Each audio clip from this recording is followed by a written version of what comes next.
Welcome in, fellow Potterheads. Tonight, beneath the starry ceiling of the Great Hall, we will be going over magical tales from the wizarding world to guide you gently into the realm of dreams.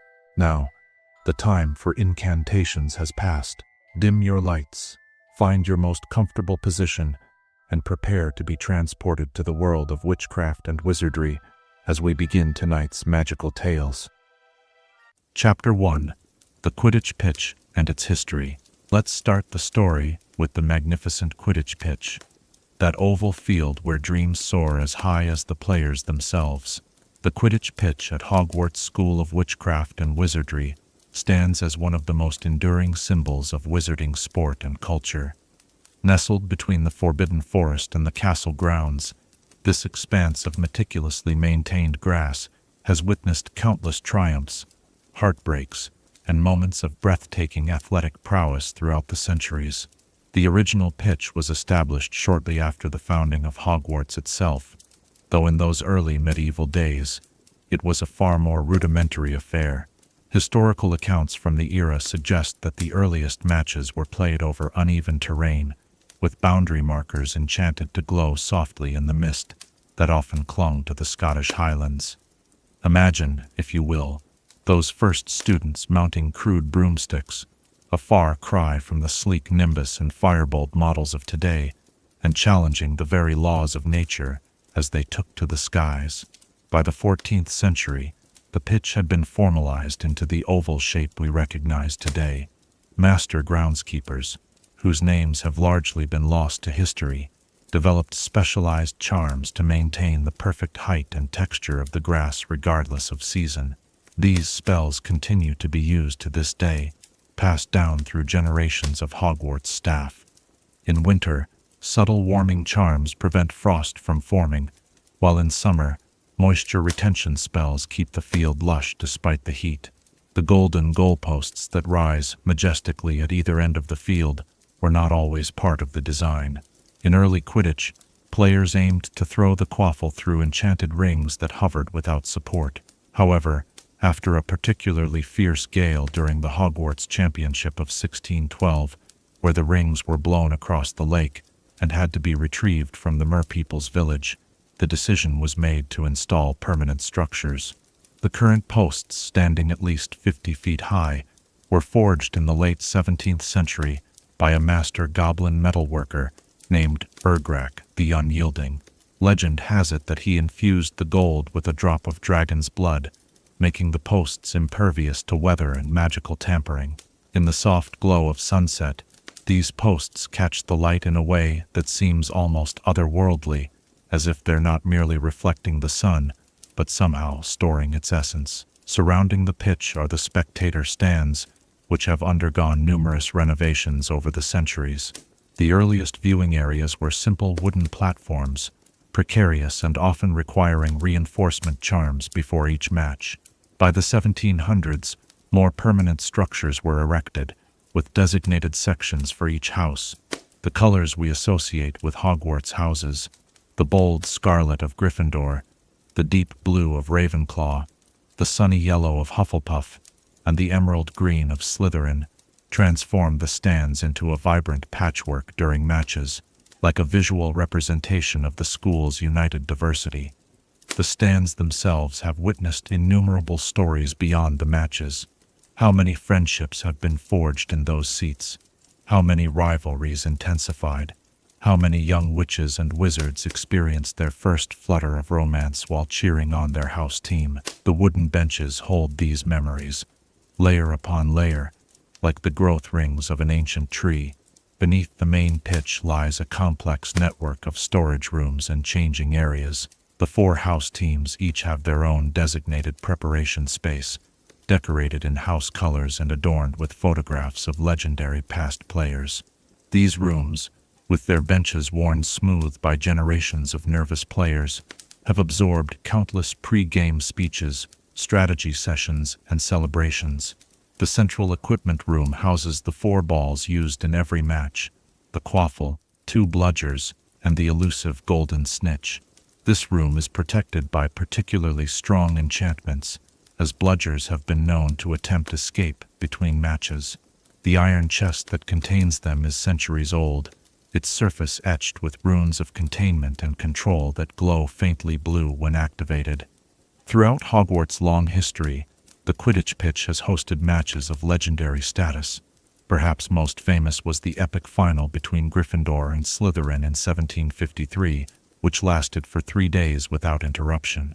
Players took turns sleeping on their broomsticks while teammates continued the game, and professors brought food and water to them in the air. Eventually, Gryffindor seeker Phileas Weatherby caught the snitch after a dive so steep and sudden that several spectators fainted in shock. In 1876, the pitch was the site of the only known instance of all 4 Hogwarts houses competing simultaneously in what was called the Quadrangle Tournament.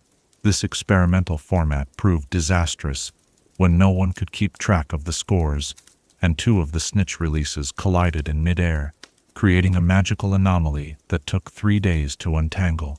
During the Global Wizarding War, the pitch served a more somber purpose as a training ground for defensive flying techniques. Young witches and wizards who would soon face the darkest forces of their time learned to execute evasive maneuvers and cast spells while maintaining control of their broomsticks. The grass, so often witness to the joy of sport, briefly became acquainted with the gravity of war.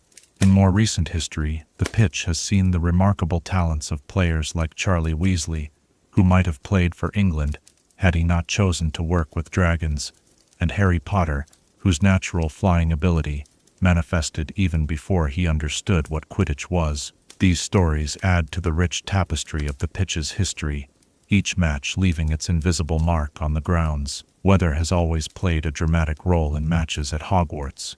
The elevated position of the castle means that the pitch is often subjected to strong winds, sudden rain, and occasionally magical weather anomalies from the Forbidden Forest.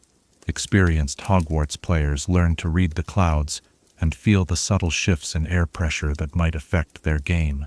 Some captains have even been known to schedule practices during the worst weather conditions, preparing their teams for any eventuality. The maintenance of the pitch falls to the groundskeeper, a position held for many years by Rubeus Hagrid. Though Quidditch itself might not have been Hagrid's particular passion, his deep care for all aspects of Hogwarts extended to ensuring that the pitch remained in perfect condition. His massive footprints could often be seen in the early morning dew as he inspected the field before matches, checking for anything from normal wear to magical pests that might have taken up residence overnight. Beyond its function as a sporting venue, the Quidditch pitch holds cultural significance in wizarding education. It is where many young witches and wizards first experience the exhilaration of flight in their mandatory flying lessons. The sensation of leaving the ground behind, that momentary suspension between the security of earth and the freedom of sky, is a fundamental wizarding experience that often takes place within the safe boundaries of the pitch, under the watchful eye of instructors like Madame Hooch. As the day draws to a close, and the golden goalposts cast long shadows across the grass, one can almost hear the echoes of cheers from years past, the phantom whoosh of broomsticks cutting through air, and the passionate commentary that has accompanied countless matches. The Quidditch pitch, like all great sporting venues, is more than the sum of its physical components.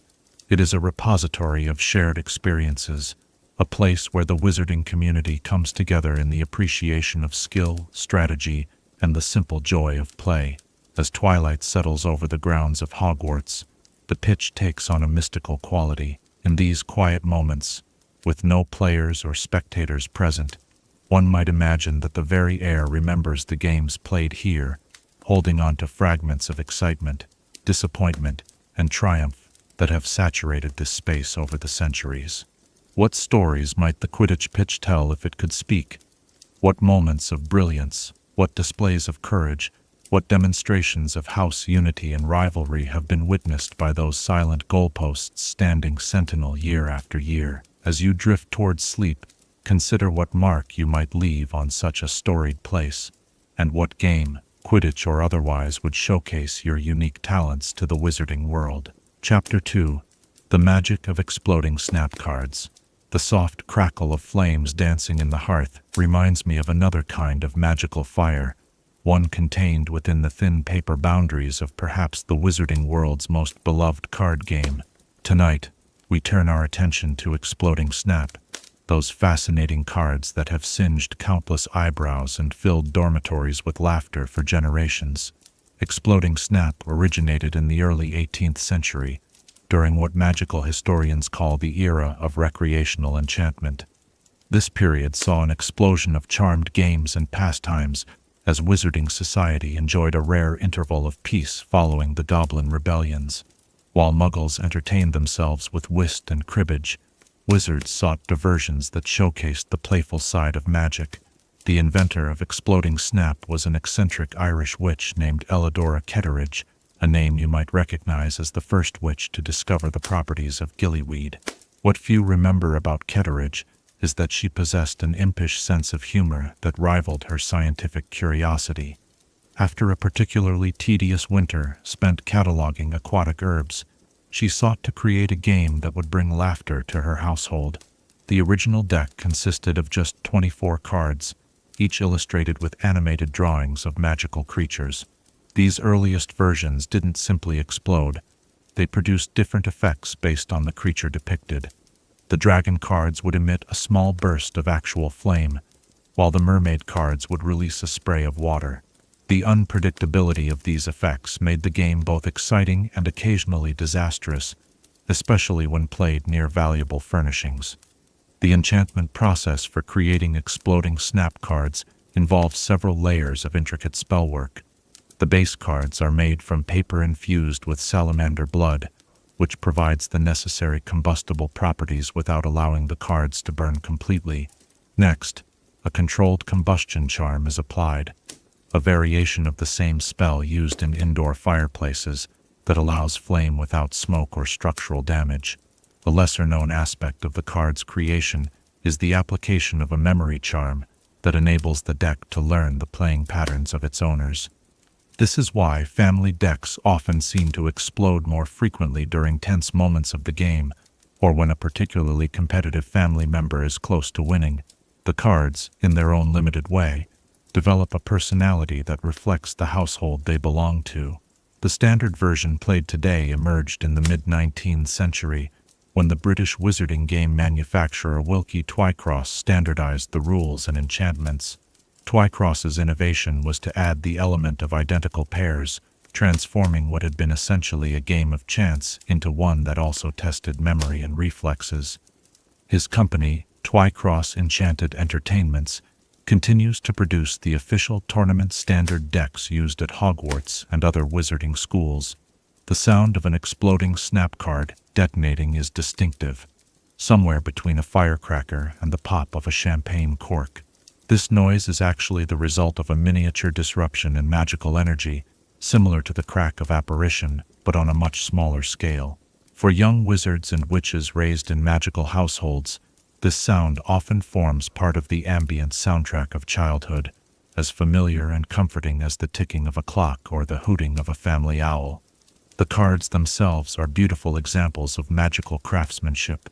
Standard decks feature intricate gold borders that shimmer slightly in the light, with moving illustrations that change subtly each time the deck is shuffled. Professional-grade cards used in tournaments are treated with an anti-cheating spell that prevents players from marking cards or using magical means to identify pairs before they're revealed. These enchantments must be renewed annually, as they gradually fade with repeated explosions. Throughout the centuries, Exploding Snap has woven itself into the fabric of wizarding culture and education.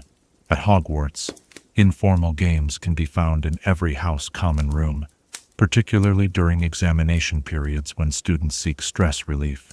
The clickety-clack of cards being shuffled and the occasional yelp following an explosion provide a familiar background to many late-night study sessions. The Gryffindor common room has a particularly storied relationship with the game. A permanent scorch mark on the ceiling from a record-breaking explosion in 1893 remains as something of a badge of honor. The responsible student, Gideon Fortescue, great-grandfather of Florian Fortescue of ice cream fame, reportedly set off a chain reaction involving 3 decks simultaneously during an end-of-term celebration. rather than repair the mark. Successive heads of house have preserved it as a reminder of the occasionally unpredictable nature of magic and high spirits. In Hufflepuff, there exists a tradition of welcome snap, where first-year students are invited to join games with older housemates during their first week at school. This tradition, begun by Pomona Sprout during her student days long before she became a professor, helps forge the inter-year friendships for which Hufflepuff is known. The badger-shaped scorch marks that sometimes result are worn as proud badges by newcomers to the house. Ravenclaws, true to form, have developed numerous variations on the standard game that add layers of intellectual challenge. Literary snap involves identifying quotes from magical texts before claiming pairs, while astronomical snap uses cards depicting constellations that must be correctly named. These variants spread to the wider wizarding community through Ravenclaw graduates, enriching the game's cultural footprint.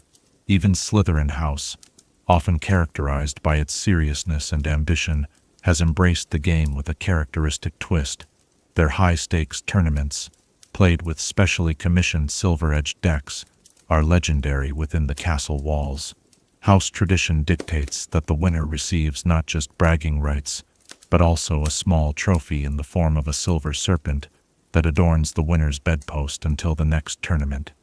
Beyond Hogwarts, professional exploding snap leagues exist throughout the wizarding world. The European Championship draws competitors from magical communities from the Urals to the Atlantic, featuring specialized divisions for classic snap, patience snap, a solitaire variant, and the high-octane Bavarian blitz snap, which incorporates elements of physical dexterity alongside the standard rules. The village of Hogsmeade hosts the annual Youth Championship during the Easter holidays, drawing talented young players from Hogwarts, Beauxbatons, and Durmstrang. The Three Broomsticks enlarges its back room for the occasion, with Madame Rosmerta providing complimentary butterbeer to all participants and burn salve to the runners-up. Variations of the game reflect cultural differences across the global wizarding community. In Japan, folding snap cards transform into intricate origami shapes before exploding into showers of colored sparks. Brazilian wizards play Carnaval Snap, where successful matches trigger tiny illusory fireworks displays above the cards. American wizards have developed a fast-paced variant called Prairie Fire, where the explosions increase in intensity as the game progresses. The relationship between exploding snap and magical education extends beyond mere recreation. The charms used to create the cards are studied by seventh-year students specializing in experimental enchantment, who learn to analyze the delicate balance between combustion and containment. Understanding how these everyday magical objects work provides valuable insight into the principles of controlled magical release, knowledge applicable to fields from wand-making to magical architecture. Family decks of exploding snap often become cherished heirlooms passed down through generations. These older sets develop unique characteristics over time, sometimes refusing to explode for anyone but blood relatives or developing preferences for certain players. There are documented cases of antique decks that will only function properly by candlelight, having been used that way for their first century of existence, or that emit the scents of whatever refreshments were regularly served during their early games. The most valuable collector's deck in Britain belongs to the Abbott family, dating back to 1749, and featuring hand-painted illustrations by the renowned magical artist Melisande Fitzwilliam. Despite its age and value, the Abbott deck remains fully functional, though it is now played with only on special family occasions and with dragonhide gloves to protect both the cards and the player's fingers. As the embers in the hearth begin to fade, much like the gentle afterglow that follows an exploding snap match, we can appreciate how these seemingly simple cards embody so much of what makes the wizarding world special. The blend of skill and chance, the transformation of potential danger into controlled amusement, and the way magic infuses even the most ordinary moments with wonder. The next time you hear the distinctive pop of an exploding snap card, perhaps you'll pause to appreciate the centuries of magical innovation, cultural tradition, and simple joy contained within that small, controlled burst of magical energy. In what ways might the games we play reveal the deeper values of our society, and what would a game invented specifically for your enjoyment incorporate from your own personality and interests? Chapter 3. The Dangerous Tasks of the Triwizard Tournament. The ancient magic of competition casts its own particular spell, one that has drawn wizards and witches to test their mettle against one another since time immemorial. As the night deepens around us and shadows play across the walls, let us explore the most legendary of all magical contests, the Triwizard Tournament, and the breathtakingly dangerous tasks that have challenged the bravest students from Europe's premier magical institutions. The tournament's origins stretch back nearly 7 centuries to 1294, a time when relations between the wizarding schools of Europe were significantly less cordial than they are today. Hogwarts School of Witchcraft and Wizardry, Beauxbaton's Academy of Magic, and the Durmstrang Institute, each representing different magical traditions and philosophical approaches, viewed one another with suspicion bordering on hostility. The tournament was conceived as a way to establish connections between young witches and wizards of different nationalities, fostering understanding through shared experience. The irony, of course, is that the chosen method for building these bridges was a competition so hazardous that it claimed numerous lives throughout its long history. The tasks designed for the tournament were never meant to be merely difficult. They were created to push magical ability to its absolute limits, requiring champions to demonstrate not just spellcasting prowess, but courage, ethical judgment, and grace under extraordinary pressure. The design of each task follows certain traditional guidelines that have remained remarkably consistent across the centuries.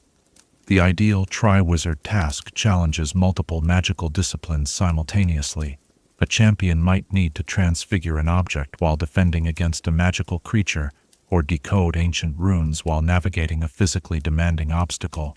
This holistic approach to magical education reflects the tournament's deeper purpose, to identify not merely powerful witches and wizards, but complete magical practitioners capable of synthesizing diverse magical knowledge. Throughout history, the first task has traditionally involved confronting a magical creature of significant power. This tradition stems from the medieval belief that a wizard's worth could be measured by their ability to assert dominance over the magical world's most formidable beings. While modern magical ethics has moved well beyond such perspectives, the creature challenge persists, though reframed to emphasize respectful interaction rather than subjugation. The most infamous first task occurred during the tournament of 1792, when champions were required to capture a magical artifact from a nest of chimeras, Greek fire-breathing creatures with the heads of lions, bodies of goats, and tails of dragons. All 3 champions suffered significant injuries, and the Beauxbaton's champion, Marquis Pierre Bonaccord, who would later become the first supreme mugwump of the International Confederation of Wizards, lost both his wand arm and his left eye in the attempt.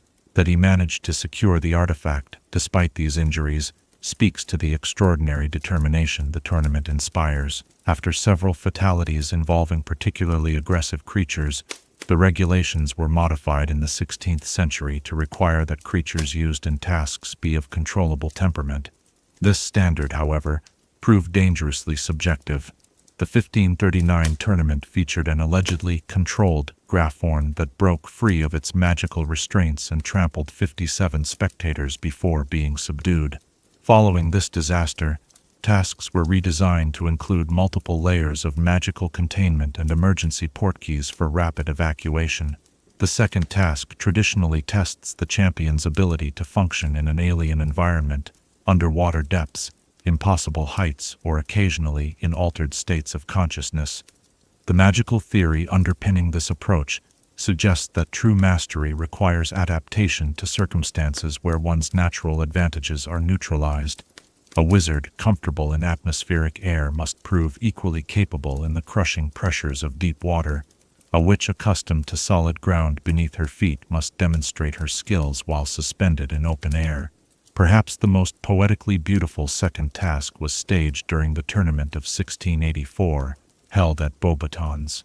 champions were required to retrieve a golden key suspended within a massive inverted glass pyramid filled with swirling multicolored mists. These mists, created by brewing befuddlement draught in reverse, induced synesthesia, causing champions to experience sounds as colors and textures as sounds. To succeed, champions needed to navigate not just the physical challenge, but a complete reordering of their sensory experience. The Hogwarts champion, Elizabeth Pruitt, later wrote that she heard the golden shimmer of the key singing like a bell and followed this sound vision to victory. Conversely, the most controversial second task occurred in 1458, when champions were transported to a remote Arctic location and required to survive for 7 days with only their wands and their wits. The Durmstrang champion perished on the 5th day after encountering a pack of magical ice wolves. Following this tragedy, strict time limits were imposed on all tournament tasks, and the modern rule that no champion should face mortal peril was established, though adherence to this principle has been inconsistent at best. The third task serves as the tournament's culmination and typically combines elements of a maze or labyrinth with accumulated challenges, drawing from the full spectrum of magical disciplines. The magical symbolism is clear. The champion's journey concludes with a test that mirrors life itself, a winding path with no clear route, requiring both the academic knowledge gained through formal education and the wisdom acquired through experience. The third task of the 1883 tournament featured a labyrinth composed not of hedges or walls, but of magical darkness that responded to the champion's deepest fears, similar to a boggart, but environmental in scale. Champions navigated through personalized nightmares, facing manifestations of their own psychological vulnerabilities. The Durmstrang champion, Dmitry Polyakov, was found 2 days after the task concluded, wandering the outskirts of the labyrinth in a state of profound confusion. Though he eventually recovered, he never spoke of what he had witnessed within the darkness, and his experience led to the prohibition of magic directly targeting champions' minds. The most technically impressive third task was undoubtedly that of the 1637 tournament, hosted by Durmstrang. Champions entered a labyrinth, where the laws of physics themselves had been magically altered. Gravity shifted direction unexpectedly, water flowed uphill, and time progressed at different rates and different sections. This extraordinary feat of magical engineering required the combined efforts of 27 wizards working in concert for over a year. Though none of the champions suffered permanent physical harm, the Beauxbatons champion emerged, having experienced 3 weeks of subjective time during what was objectively a 4-hour task, resulting in significant psychological adjustment difficulties. While the specific content of tasks varies with each tournament, certain magical creatures and challenges have appeared with notable frequency throughout the centuries.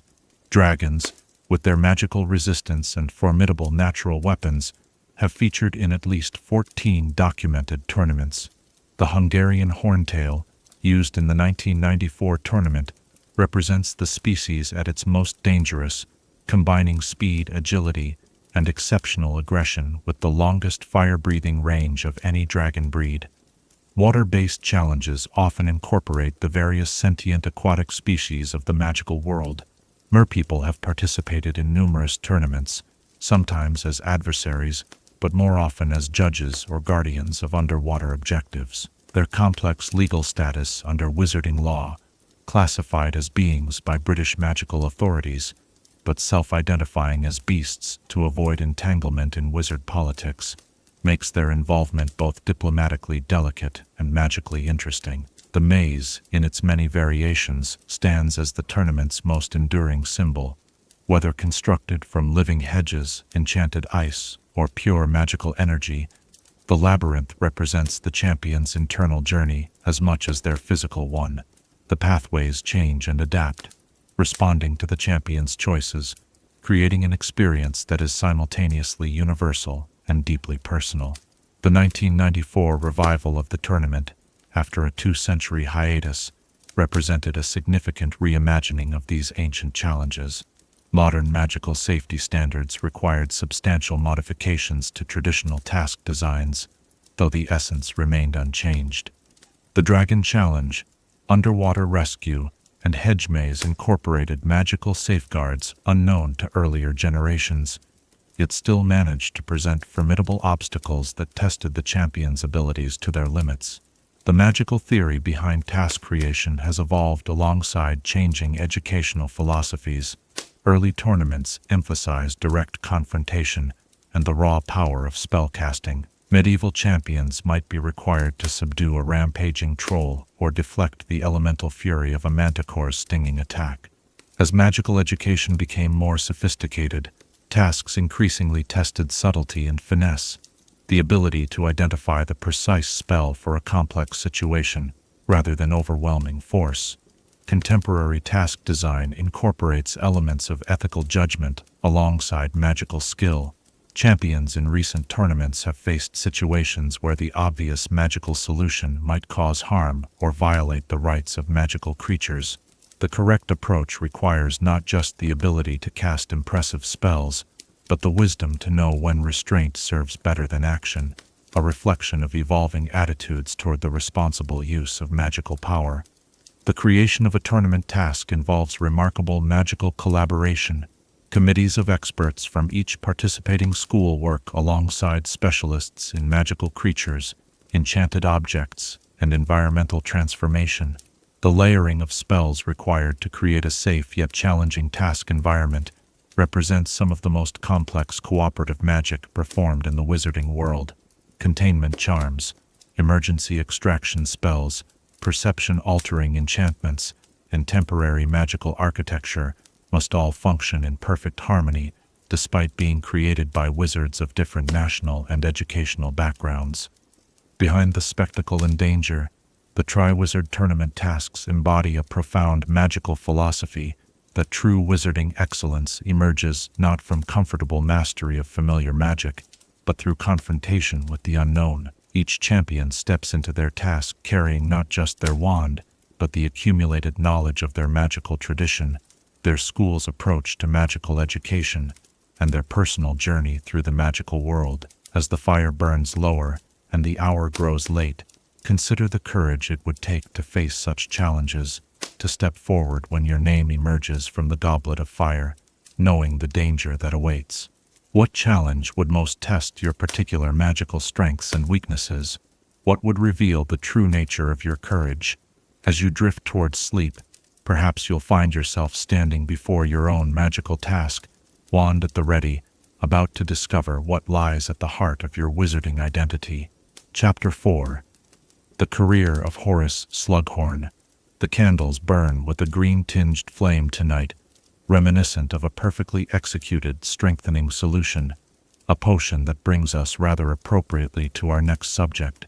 As the evening deepens around us, let us turn our attention to a wizard whose extensive career has shaped the magical education of countless influential witches and wizards. Professor Horace E.F. Slughorn, potions master extraordinaire, and perhaps Hogwarts' most socially connected teacher. Horace Slughorn was born in the late 19th century to a pure-blood wizarding family of comfortable means, but not exceptional prominence. Little is known of his early childhood, though autobiographical comments dropped during his teaching suggest a home environment that valued both academic achievement and social refinement.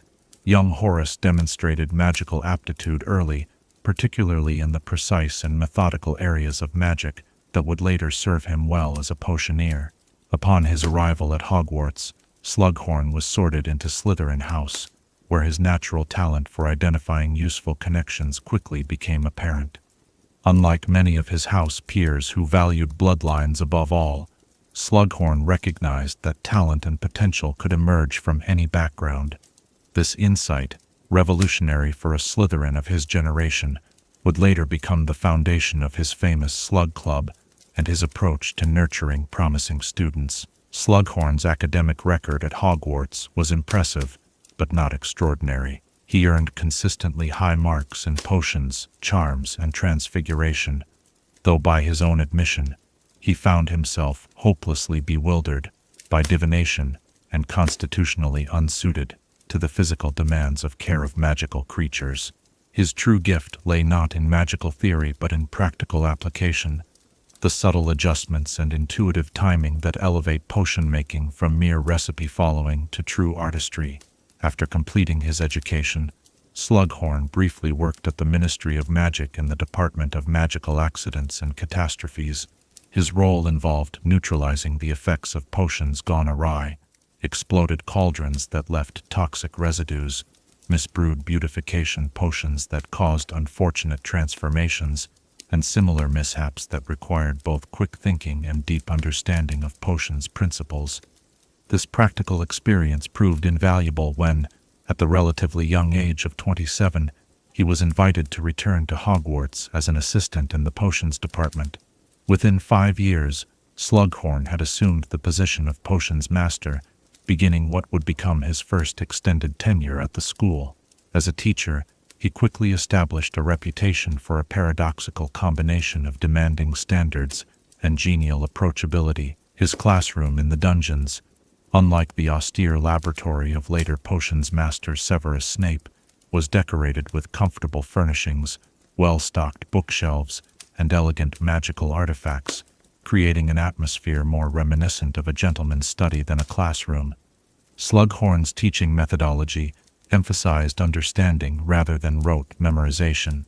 "Any fool can follow instructions," he often told first-year students, "but a true potioneer knows why each ingredient behaves as it does, why clockwise stirs differ from counterclockwise, why silver cauldrons suit some brews while pewter serves others better." This approach produced exceptional results among students willing to engage with the material, though those who sought shortcuts often found themselves frustrated by Slughorn's ability to identify superficial understanding. It was during the 1920s that Slughorn began the practice that would become his trademark, the selective cultivation of promising students through his Slug Club. Unlike formal academic honors that recognized past achievement, Slughorn's selections were based on his uncanny ability to identify future potential. The crystal supper parties and intimate gatherings in his office provided valuable networking opportunities for students who might otherwise have lacked the connections their pure-blood peers took for granted. Among his early collectibles, as he sometimes referred to his protégés, were Artemisia Lufkin, who would later become the first female minister for magic, and Grogan Stump, whose revolutionary redefinition of beings versus beasts transformed magical legislation. Slughorn maintained correspondence with these former students long after they left Hogwarts, creating a vast web of contacts throughout wizarding society that served both his professional interests and his appreciation for life's finer pleasures.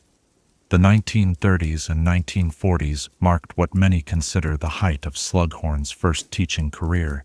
His reputation had grown sufficiently that talented students often specifically requested placement in his classes. During this period, he supervised 7 students who later became potions inventors of note, 4 future healers who revolutionized treatment protocols at St. Mungo's, and 3 members of the Wizengamot. It was also during this time that he taught perhaps his most infamous student, a brilliant, charming Slytherin prefect named Tom Riddle. Slughorn's relationship with Riddle demonstrates both the strengths and limitations of his approach to teaching.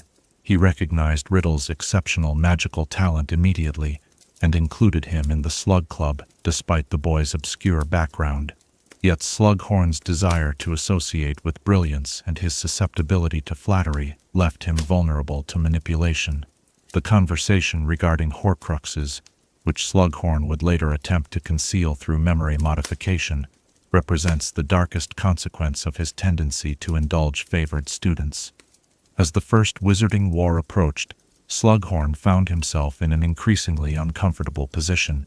Many of his former students had taken sides in the growing conflict, some joining the Death Eaters, others opposing them through official channels, or as part of Dumbledore's resistance.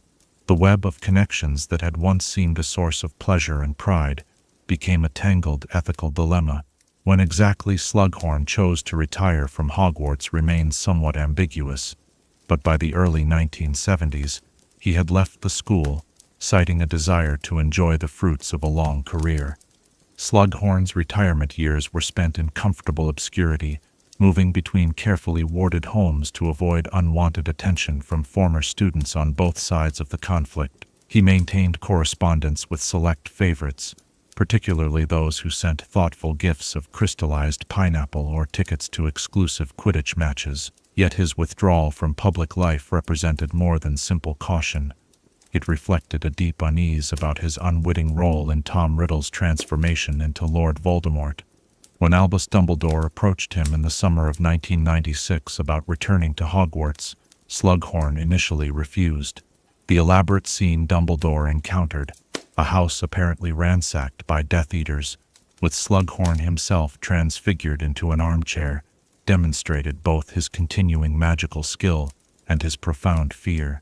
Only the prospect of teaching Harry Potter, combined with improved security and comfortable accommodations at Hogwarts, persuaded him to emerge from hiding. Slughorn's second tenure as Potions Master revealed both continuities and changes in his teaching approach. The Slug Club was quickly re-established, with Harry, Ginny Weasley, and Hermione Granger among its new members. His classroom remained more welcoming than Snape's austere dungeon had been, and his appreciation for talented brewing continued undiminished, as evidenced by his praise for Harry's supposedly exceptional potions work, actually guided by Snape's annotated textbook. Yet, there were subtle differences in the older Slughorn. A certain wariness had replaced his former expansive confidence, and his talent spotting seemed tinged with nostalgia for his earlier successes. Most significantly, his encounter with Harry forced him to confront his role in Voldemort's education, the memory he had altered out of shame and fear. His eventual decision to provide the unmodified memory to Harry represented a moral reckoning long delayed. During the Battle of Hogwarts, Slughorn demonstrated that beneath his preference for comfort and caution lay genuine courage. Not only did he not flee the school as fighting erupted, but he actively led a group of Slytherin reinforcements back to join the defense. Witnesses reported seeing the elderly professor engaged in direct magical combat with much younger Death Eaters, his dueling skills apparently undiminished by age or his years away from teaching. Following Voldemort's defeat, Slughorn continued as Hogwarts Potions Master and head of Slytherin House for several more years. His experience during the battle seemed to have resolved something within him, allowing him to guide Slytherin House through the difficult post-war period with newfound purpose. Under his leadership, Slytherin began to rebuild its reputation, emphasizing ambition and resourcefulness, without the shadow of blood prejudice that had long tainted the house's image. Throughout his long career, Slughorn made several significant contributions to potions research, though he never sought the public recognition that some of his contemporaries pursued. His refinements to the Draught of Living Death reduced its brewing complexity while maintaining its potency, making it more accessible for medical applications. His variant of the witch-sharpening potion, which eliminated the unpleasant side effect of excessive talkativeness, became the standard formula taught at magical institutions throughout Europe. Perhaps more significant than these specific innovations was Slughorn's approach to potions as a collaborative discipline. Unlike many potioneers who jealously guarded their discoveries, Slughorn freely shared techniques with colleagues and promising students, believing that advancement of the field served everyone. The annual Potions Symposium he established at Hogwarts brought together brewers from diverse backgrounds, creating a tradition of knowledge exchange that continued long after his retirement. Slughorn's talent for recognizing potential in unexpected places extended beyond his famous students to ingredients and techniques. He was among the first to experiment with soporiferous beans in mental clarity potions, discovering that crushing rather than cutting released their properties more effectively. His work with adaptive stirring patterns, adjusting the standard clockwise-counterclockwise prescriptions based on ambient magical conditions, transformed advanced brewing from rigid recipe following to responsive craft. The legacy of Horace Slughorn lies not in revolutionary magical discoveries or heroic deeds, but in the hundreds of witches and wizards whose potential he recognized and nurtured. His gift for seeing talent where others might not look, whether in a shy Ravenclaw with unusual insight into ingredient interactions, or a Muggle-born wizard unaware of his magical heritage, changed countless lives and enriched wizarding society immeasurably. As the night grows deeper and our candles burn lower, we might reflect on Slughorn's complex relationship with ambition and influence.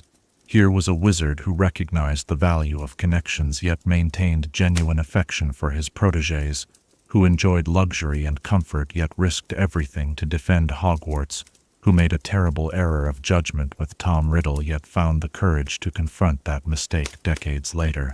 In the gentle silence that follows, consider what lessons we might take from Professor Slughorn's long and winding career.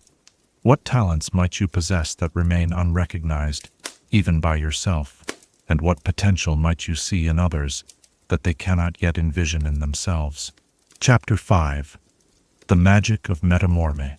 The shadows in our chamber shift and change as the fire flickers, reminiscent of one of the rarest and most fascinating magical abilities in the wizarding world. Tonight, let us explore the extraordinary gift of the Metamorphmagus, those exceptional witches and wizards born with the ability to transform their physical appearance at will, without the aid of potions, spells, or other external magic.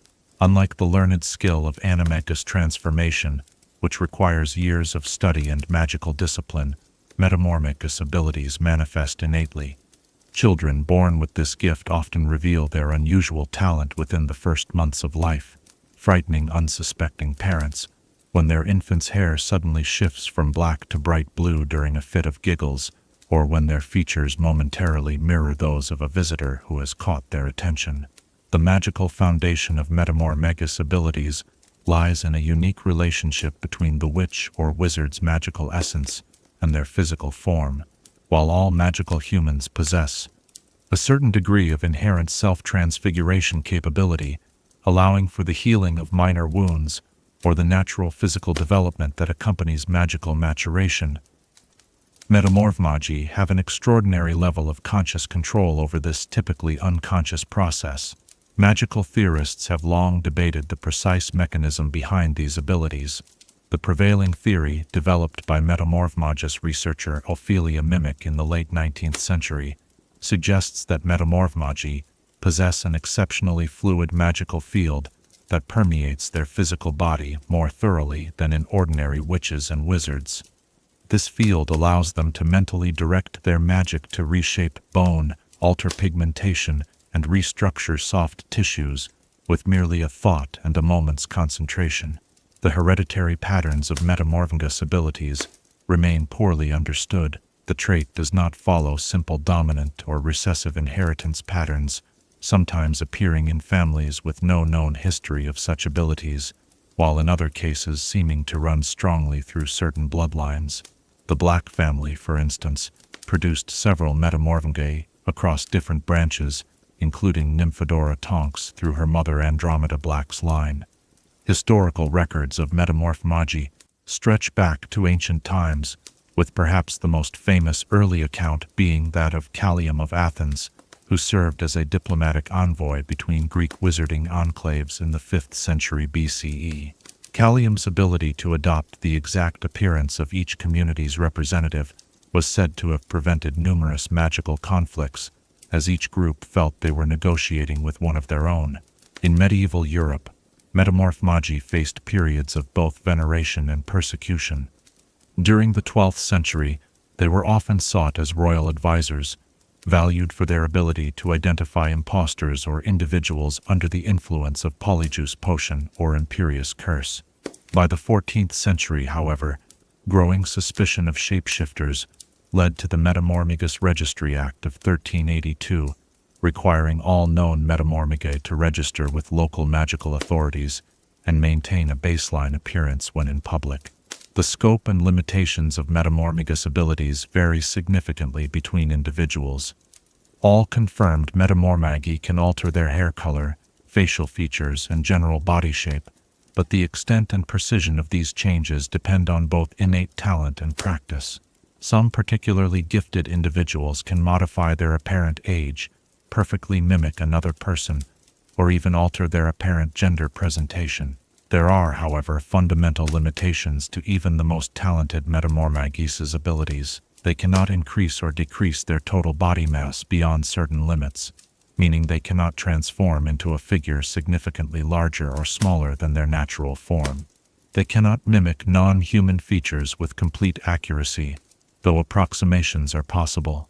Most critically, they cannot alter their magical signature, which means that while they might visually resemble another person perfectly, magical means of identification such as the Marauder's map will still reveal their true identity. Physical transformation for a Metamorphmagus requires varying levels of concentration depending on the complexity of the change and the individual's experience. Meno, or alterations such as hair or eye color, typically become almost effortless with practice, often happening reflexively in response to strong emotions, a trait that can prove embarrassing for young Metamorphmagi still learning to control their abilities. More complex transformations, such as mimicking another person's features exactly or maintaining an altered form for extended periods, demand focused concentration and can be physically taxing.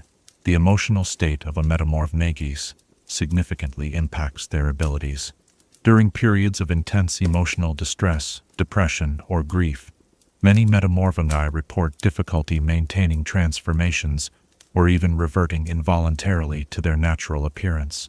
This phenomenon was observed when Nymphadora Tonks experienced a temporary diminishment of her abilities during a period of emotional turmoil related to her feelings for Remus Lupin. Training young Metamorphmagi presents unique educational challenges. Unlike most magical disciplines that begin with theoretical foundation, Metamorphmagi training starts with developing conscious awareness of one's own physical form at a magical level. Young Metamorphmagi are taught visualization techniques, often beginning with simple exercises like focusing on changing the color of a single fingernail before progressing to more complex transformations. At Hogwarts and other magical schools, Metamorphmagi typically receive specialized instruction alongside their regular studies. This supplementary training focuses not just on expanding their transformative capabilities, but also on the ethical considerations surrounding their gift. Students learn about the legal restrictions on impersonation, the importance of respecting personal boundaries, and the responsibilities that come with their rare ability. The British Ministry of Magic maintains a voluntary Metamorphmagus registry, having abolished the compulsory registration in 1870, following years of activism by Metamorphmagi and their supporters. The registry provides resources, specialized healthcare information, and a community for those with this rare gift. Current estimates suggest there are fewer than 30 registered Metamorphmagi in Britain, though the actual number may be higher as some choose not to register. In professional contexts, Metamorphmagi have historically been highly sought after in certain fields. The Department of Magical Law Enforcement recruits them as aurors for undercover work and security operations.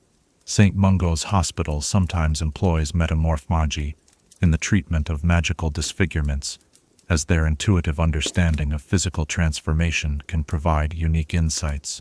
International Magical Diplomatic Corps particularly value their abilities for subtle cultural adaptations during sensitive negotiations. Beyond practical applications, Metamorphmagi's abilities have influenced wizarding culture in numerous ways. The Metamorphic Theatre Troupe, founded in Paris in 1788, revolutionized magical performance art, with productions where a small cast of Metamorphmagi played dozens of characters with seamless transitions. Literature featuring Metamorphmagi's characters has formed its own subgenre in wizarding fiction, exploring themes of identity, perception, and the relationship between inner self and outer appearance. The relationship between Metamorphmagi's abilities and other forms of transformation magic presents fascinating magical theory questions. While the effects may appear similar, the underlying magical principles differ significantly. Polyjuice Potion forces a temporary physical reconfiguration from an external magical catalyst. An Imagigus transformation channels the wizard's magical essence into a fixed alternative form, representing their inner nature. A Metamorphmagus, however, simply redirects their innate magic to reshape their existing form according to their mental image, maintaining their fundamental magical identity throughout. Medical research involving Metamorphmagi has led to significant advances in healing magic. Studies of their natural tissue regeneration processes have informed treatments for magical scarring, spell damage, and curse-related disfigurements. Mungo's Hospital, voluntary demonstrations by Metamorphmagi have helped healers better understand the magical physical interface that governs bodily integrity and recovery. The psychological aspects of being a Metamorphmagi have been extensively studied by magical mind healers. Many Metamorphmagi report complex relationships with their sense of self and identity. Some describe feeling that all forms they take are equally authentic expressions of themselves, while others maintain a strong sense of having a true form despite their shifting appearances. Young Metamorphmagi sometimes struggle with identity formation during adolescence, a period already characterized by significant physical and psychological change for ordinary witches and wizards.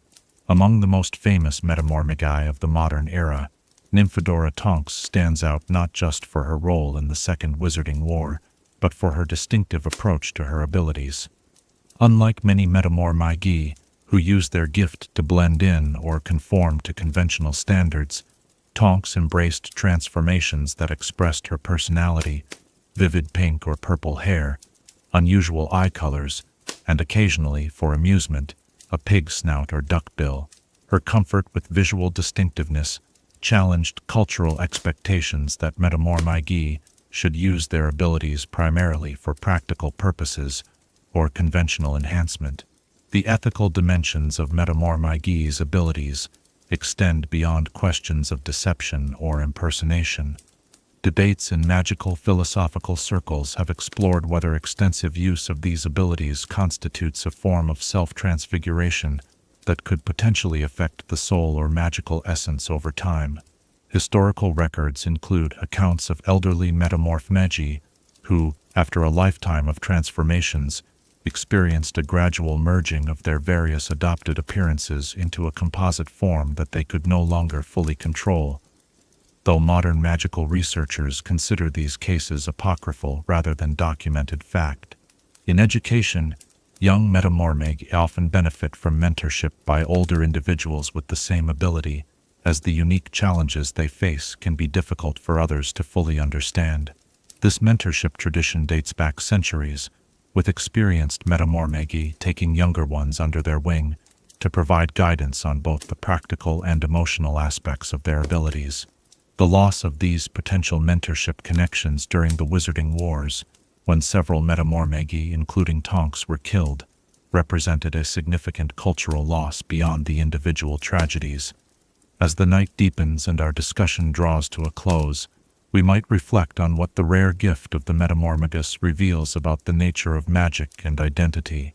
In a world where appearances can be altered with potions, charms, and transfigurations, these exceptional individuals embody the fluidity inherent in magical existence, the profound truth that in the wizarding world, one's physical form need not constrain one's sense of self or possibility.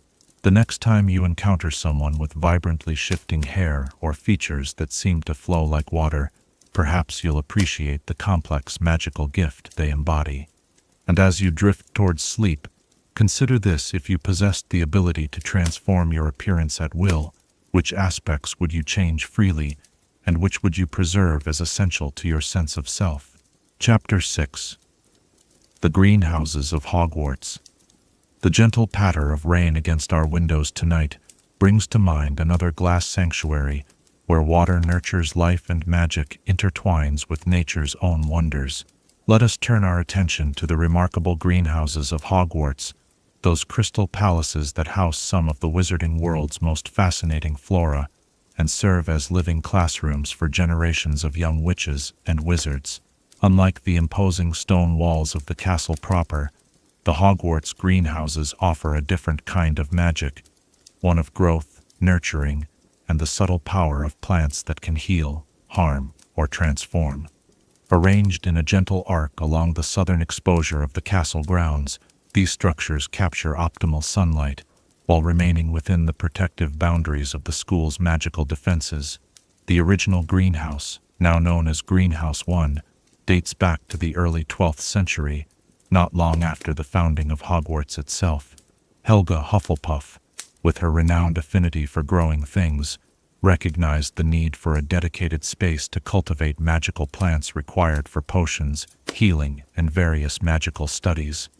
Her initial structure was modest by today's standards, a simple rectangular building of limestone and enchanted glass, barely larger than a modern classroom. This first greenhouse focused primarily on medicinal herbs needed for the fledgling school's infirmary. Hufflepuff cultivated dittany, valerian roots, and so popharous plants alongside more mundane healing herbs known to both magical and muggle healers of the time. Historical records suggest that during harsh medieval winters, Hufflepuff's greenhouse plants were often the only medical resources available, not just to the school, but to wizarding families in the surrounding regions. The architectural evolution of the greenhouses reflects changing magical horticultural practices throughout the centuries. The original limestone and glass construction gave way to more sophisticated designs during the Renaissance period, when magical architecture experienced a revolution of form and function. Master wizard architect Georgius Fabricius introduced self-cleaning glass panels in 1587, enchanted to repel moss and magical spores that might otherwise obscure precious sunlight. By the 18th century, the greenhouse complex had expanded to 3 distinct structures, each with specialized environmental charms to accommodate plants from different magical biomes. Greenhouse 2 was designed with variable humidity chambers for tropical specimens, while Greenhouse 3 incorporated deeper soil beds for plants requiring extensive root systems. The expansion coincided with the period when herbology became formalized as a distinct magical discipline, rather than merely an adjunct to potions and healing. The modern configuration of 7 interconnected greenhouses took shape during Headmaster Armando Dippet's tenure in the early 20th century. This expansion was largely driven by Professor Herbert Beery, the flamboyant herbology teacher, whose passion for theatrical botany and experimental crossbreeding necessitated specialized growing environments. Beery's controversial work developing singing shrubs and choreographed climbing vines for his infamous production of The Fountain of Fair Fortune prompted the creation of Greenhouse 4, with its enhanced acoustic properties and magically reinforced glass, designed to contain particularly vigorous specimens. The architectural wonder of the Hogwarts greenhouses lies not merely in their elegant Victorian-inspired design, but in the intricate magical systems that maintain their delicate ecosystems. Each greenhouse possesses its own magical microclimate, regulated through a combination of charms, enchanted objects, and the inherent properties of magical construction materials. Temperature regulation employs a fascinating combination of ancient and modern magical techniques. The foundation stones contain warming and cooling charms, activated by ambient temperature fluctuations, while enchanted weather vanes on each roof peak detect and compensate for changing external conditions. During Scotland's harsh winters, salamander-heated pipes run beneath the soil beds, providing gentle, consistent warmth, without the risk of fire that conventional heating might pose to the often flammable plants. The glass panels themselves represent a marvel of magical craftsmanship. Unlike Muggle greenhouse glass, which simply traps solar heat, these enchanted panes actively filter sunlight to provide optimal growing conditions for different plant species. Some sections emphasize the nurturing aspects of sunlight for healing plants, while others enhance the light frequencies that stimulate defense mechanisms in more aggressive magical species. For nocturnal plants housed in sectioned-off darkened areas, the glass reverses its properties, collecting and storing moonlight to release during daylight hours. Irrigation systems within the greenhouses blend magical and natural approaches. While some water comes from conventional rainfall collection, each greenhouse also contains an underground connection to the Black Lake, providing water naturally infused with the unique magical properties of that ancient body. For particularly demanding plants, specialized water, enhanced with various magical elements, tears of certain magical creatures, dew collected under specific astronomical conditions, or water from specific magical locales, is stored in enchanted containers that preserve its special properties indefinitely. The most magical aspect of the greenhouse's design, however, may be the subtle containment charms integrated throughout the structures. These enchantments, layered over centuries by successive herbology professors, create invisible boundaries that prevent the more aggressive or invasive magical plants from extending beyond their designated areas. Without these protections, certain species like venomous tentacula would quickly overrun not just the greenhouses, but potentially the entire castle grounds. The collection housed within these remarkable structures reflects centuries of acquisition, cultivation, and occasionally rescue operations.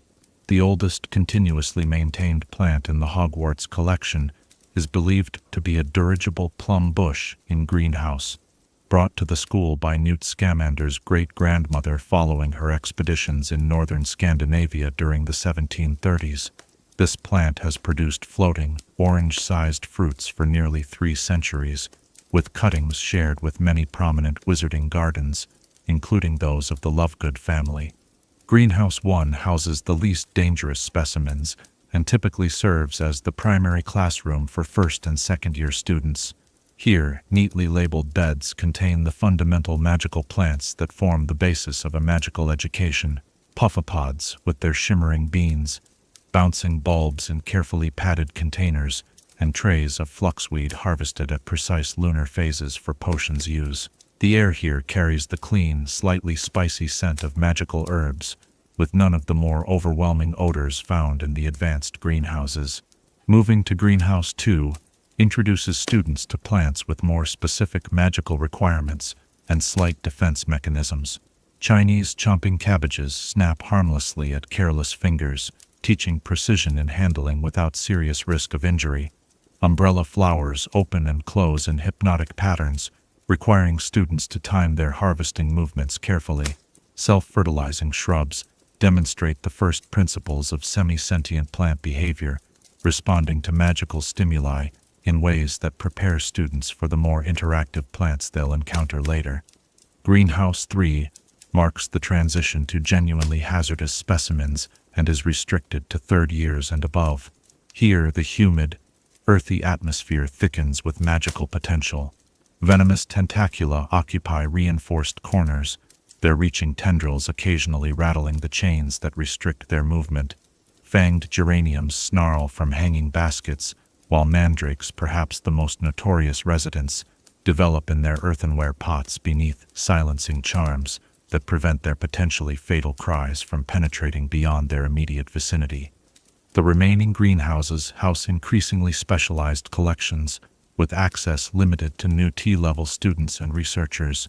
Greenhouse 4 contains aquatic magical plants in enchanted tanks, including specimens from the Black Lake and more exotic water bodies. Gillyweed flourishes here in carefully balanced salt and freshwater environments, alongside water hemlock variants used in advanced antidote preparation. Greenhouse 5 specializes in plants with temporal magical properties, species that flower only during specific astronomical alignments, trees that bear fruit out of phase with ordinary time, and flowers whose blooms predict future events. The magical protections here include not just physical barriers but enchantments that stabilize temporal fluctuations, preventing the more unpredictable specimens from affecting the castle's normal time flow. Greenhouse 6 houses plants from extreme magical environments, species that thrive in dragon habitats, flora collected from the vicinity of magical ley lines, and plants that grow in areas saturated with the residue of ancient magical battles. The environmental controls here are particularly complex, sometimes recreating conditions that exist nowhere else in Britain, such as the specific volcanic soil composition needed for fire seed bushes. Greenhouse 7, accessible only to professors and invited researchers, contains the rarest and most dangerous specimens. Rumors among students about its contents range from the plausible experimental crossbreeds of already dangerous plants to the fantastical, a cutting from the legendary Yggdrasil of Norse magical tradition. While the exact inventory remains restricted information, occasional glimpses afforded to exceptional 7th-year students have confirmed the presence of at least one Snargaluff plant. several varieties of carnivorous trees from the Amazon magical rainforest, and what appears to be a miniaturized version of the Devil's Snare that once guarded the Philosopher's Stone. The care of this extraordinary botanical collection has fallen to a succession of dedicated herbology professors, but none has left a more indelible mark than Pomona Sprout. During her lengthy tenure, Professor Sprout expanded the collection significantly, establishing exchange programs with magical schools in Brazil, Japan, and Tanzania to diversify Hogwarts specimens. Her particular expertise with healing plants strengthened the greenhouse's relationship with the hospital wing, ensuring that Madame Pomfrey's medical supplies were consistently stocked with fresh, potent ingredients rather than relying on preserved components. Sprout's approach to greenhouse management balanced academic requirements with research interests. Each term, certain beds were dedicated to growing ingredients needed for potions classes, while others contained specimens specifically selected to demonstrate principles in the herbology curriculum.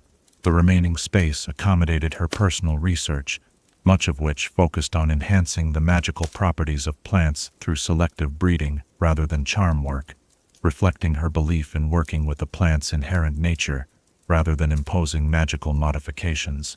The daily rhythm of the greenhouses follows both the natural cycles of daylight and the artificial schedule of academic life. Before dawn, self-activating sprinklers deliver precisely calibrated amounts of water to each bed. As sunrise touches the eastern-facing panes, certain photosensitive plants unfurl their leaves or blooms, beginning their daily collection of magical energy from sunlight filtered through the enchanted glass.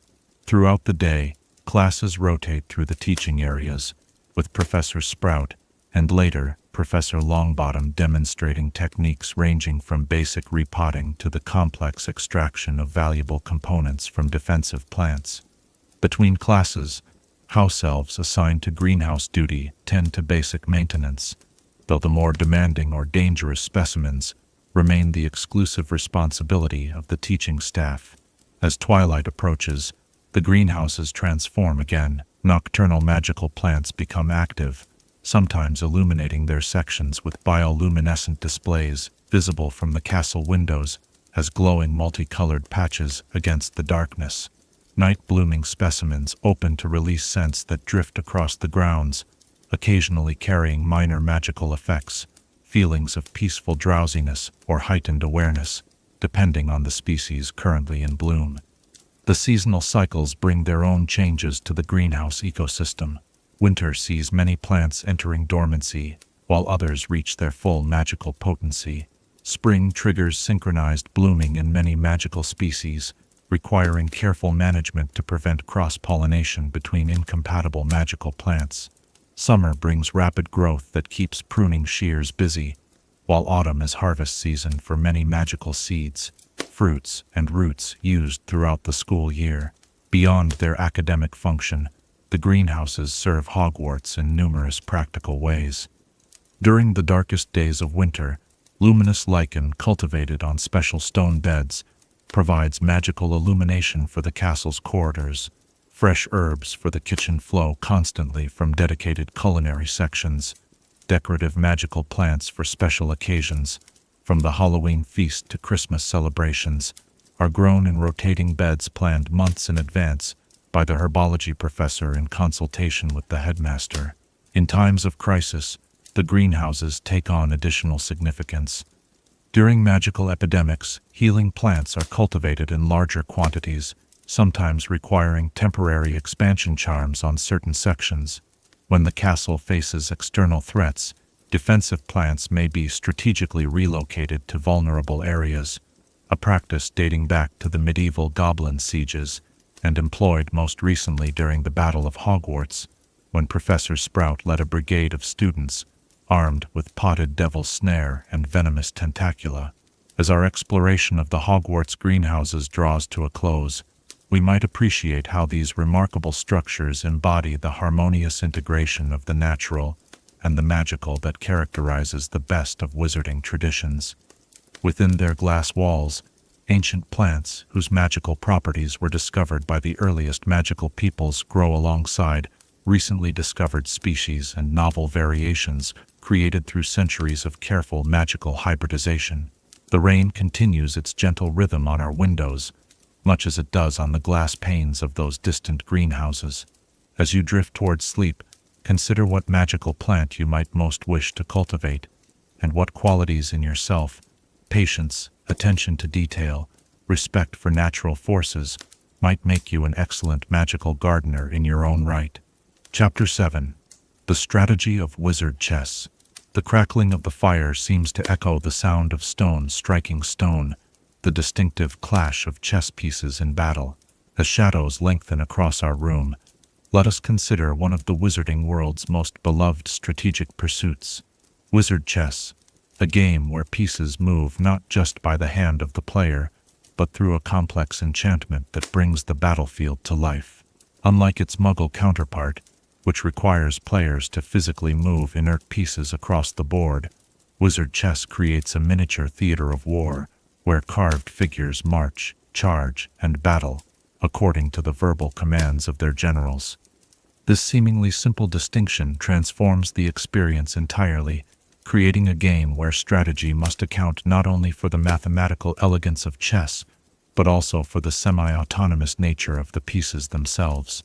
The origins of wizard chess stretch back to ancient times, with magical game boards found in wizarding archaeological sites from Rome to Persia.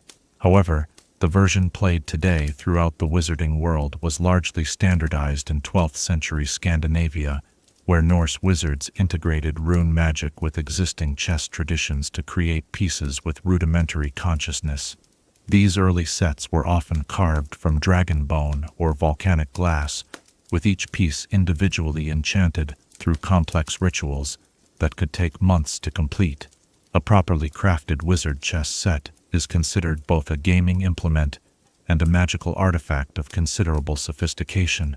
The enchantment process begins with the careful selection of materials, traditionally white marble and black obsidian, though high-quality sets might use more exotic substances like moonstone and onyx. The stone must be quarried during specific lunar phases to ensure magical receptivity, then aged for at least one full cycle of seasons before carving begins. The carving itself is done, not with modern magical tools, but with wand-guided chisels, allowing the wand maker's intent to flow directly into the forming pieces. Throughout this process, the carver recites specific incantations that vary according to each piece's intended role and personality. A knight, for instance, might be carved to the rhythm of ancient battle poems, while a queen's formation might be accompanied by incantations emphasizing both power and protection.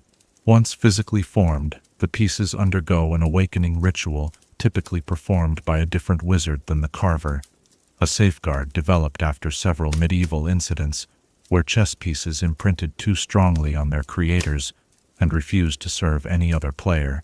This ritual involves the application of a complex potion that seeps into the stone, followed by a series of charms that establish the fundamental rules governing the piece's behavior: loyalty to their player, adherence to chess movement patterns, and the controlled aggression that characterizes captures.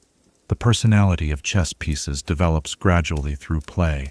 A new set tends toward literal interpretation of commands and relatively uniform behavior. After years of use, however, pieces begin to exhibit distinctive traits. A queen might develop strategic preferences, bishops might engage in whispered debate about diagonal approaches, and pawns might show varying degrees of courage or caution when facing more powerful opponents. This developing sentience creates the central fascination of wizard chess strategy. Unlike Muggle chess, where pieces move with mechanical certainty according to the player's decision, wizard chess incorporates an element of relationship between player and pieces. A skilled wizard or witch doesn't merely command their chess army. They must persuade, inspire, and sometimes outwit their own forces to execute complex strategies. The standard opening phases of a wizard chess match often focus as much on establishing rapport with one's pieces as on controlling board territory. Vidant, clear commands delivered with strategic purpose tend to inspire trust from newly awakened pieces, while hesitation or apparent confusion can lead to subtle resistance. A knight questioning the wisdom of an exposed position or pawns advancing with reluctant slowness that costs precious tempo. Mid-game strategy differs significantly from conventional chess in the management of piece psychology. When a player sacrifices material for positional advantage, a fundamental concept in advanced chess, they must consider how this affects the morale of their remaining forces. A brilliantly conceived sacrifice might fail in execution if the surviving pieces become demoralized by what they perceive as the abandonment of their comrade. Conversely, a well-explained strategic sacrifice that leads to visible advantage can inspire remaining pieces to fight with redoubled determination. The oldest and most experienced chess sets develop such distinct personalities that they become known for particular strategic tendencies.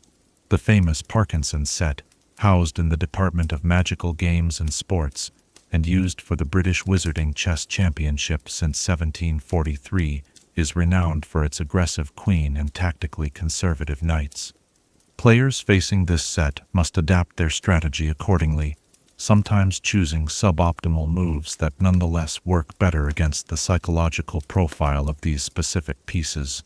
Communication style significantly impacts a player's effectiveness in wizard chess.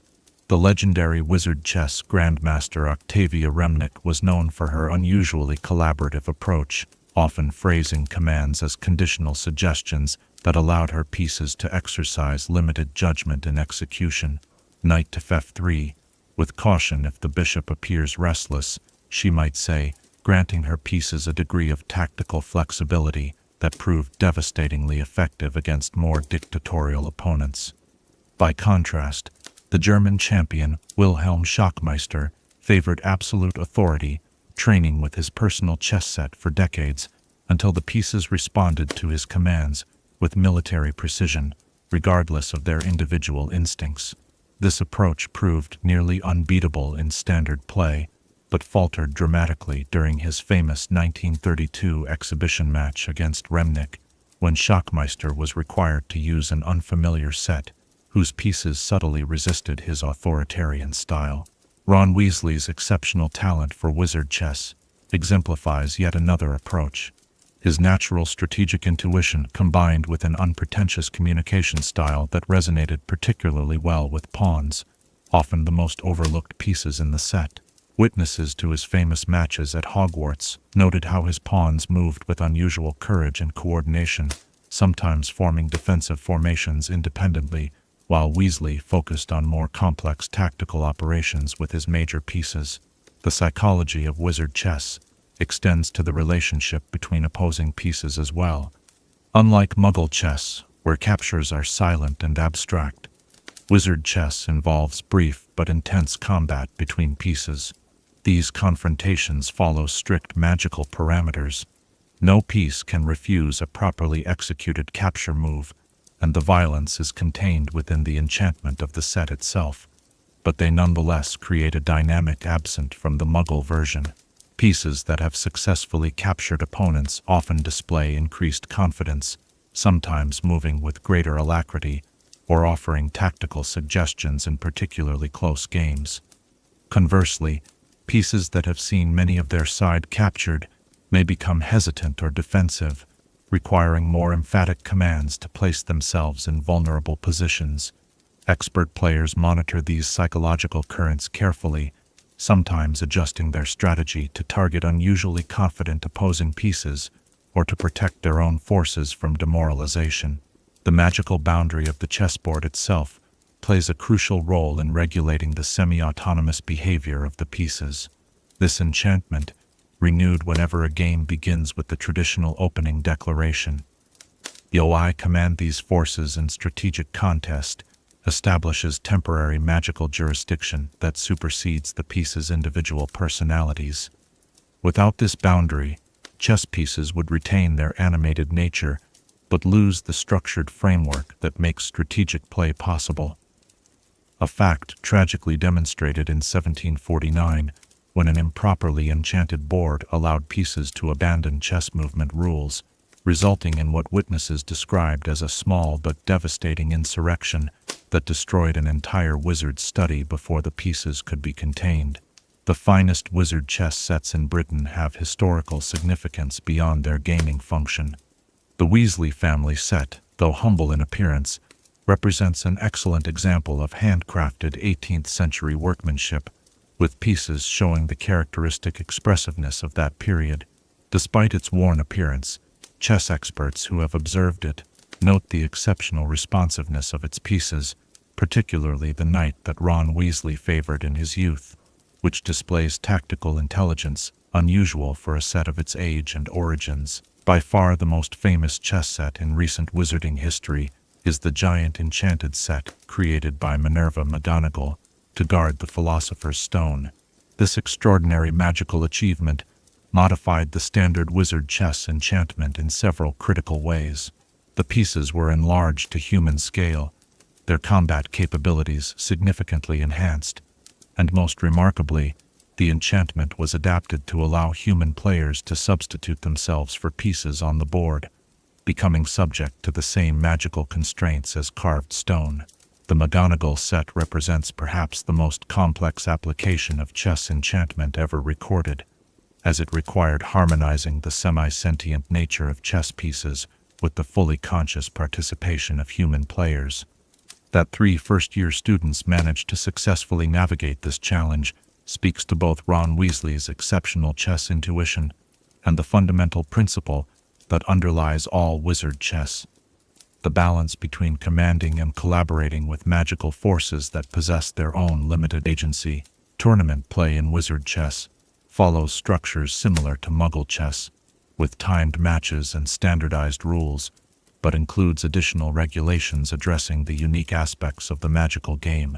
Players must use official tournament sets that have been enchanted to a consistent standard of responsiveness, preventing advantages that might come from playing with particularly well-trained personal pieces. Silencing charms create zones of quiet surrounding each board, ensuring that whispered advice from pieces cannot be overheard by neighboring competitors. The International Confederation of Wizards Chess Championship, held every 7 years, represents the pinnacle of competitive play. Matches at this level often last several days, with players and pieces alike showing signs of exhaustion in the later stages. The 1966 final between Russian Grandmaster Alexei Volchokov and British champion Elizabeth Winterbourne set the record for longest match, continuing for 9 days until Winterbourne's inspired endgame sequence sacrificed both rooks to force a checkmate with knight and bishop, a conclusion so brilliant that Volchokov's king reputedly bowed in recognition before tipping over in defeat. For young witches and wizards, wizard chess offers more than entertainment. It provides valuable lessons in magical theory and practice. The game demonstrates fundamental principles about the relationship between wizard and magical object, teaching students to recognize that magic often involves negotiation rather than mere command. Successful players learn to communicate their intent clearly, to consider how their decisions affect their magical tools, and to adapt when magic behaves in unexpected ways, all crucial skills for advanced spellcasting. Hogwarts has a long tradition of chess instruction, with informal clubs dating back to the school's earliest days. The stone chess tables in the Ravenclaw Common Room, enchanted to display classic strategic problems that change each week, are mentioned in school records from the 1500s. The Slytherin chess tradition emphasizes psychological warfare through deliberate pacing and strategic sacrifice, while Hufflepuff players often excel at coordinated pawn structures that demonstrate the house's values of unity and mutual support.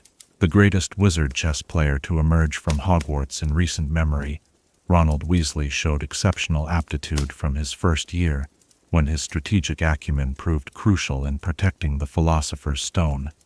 His natural talent flourished through informal matches in the Gryffindor Common Room, where he developed his characteristic adaptable playing style that balanced tactical aggression with careful piece preservation.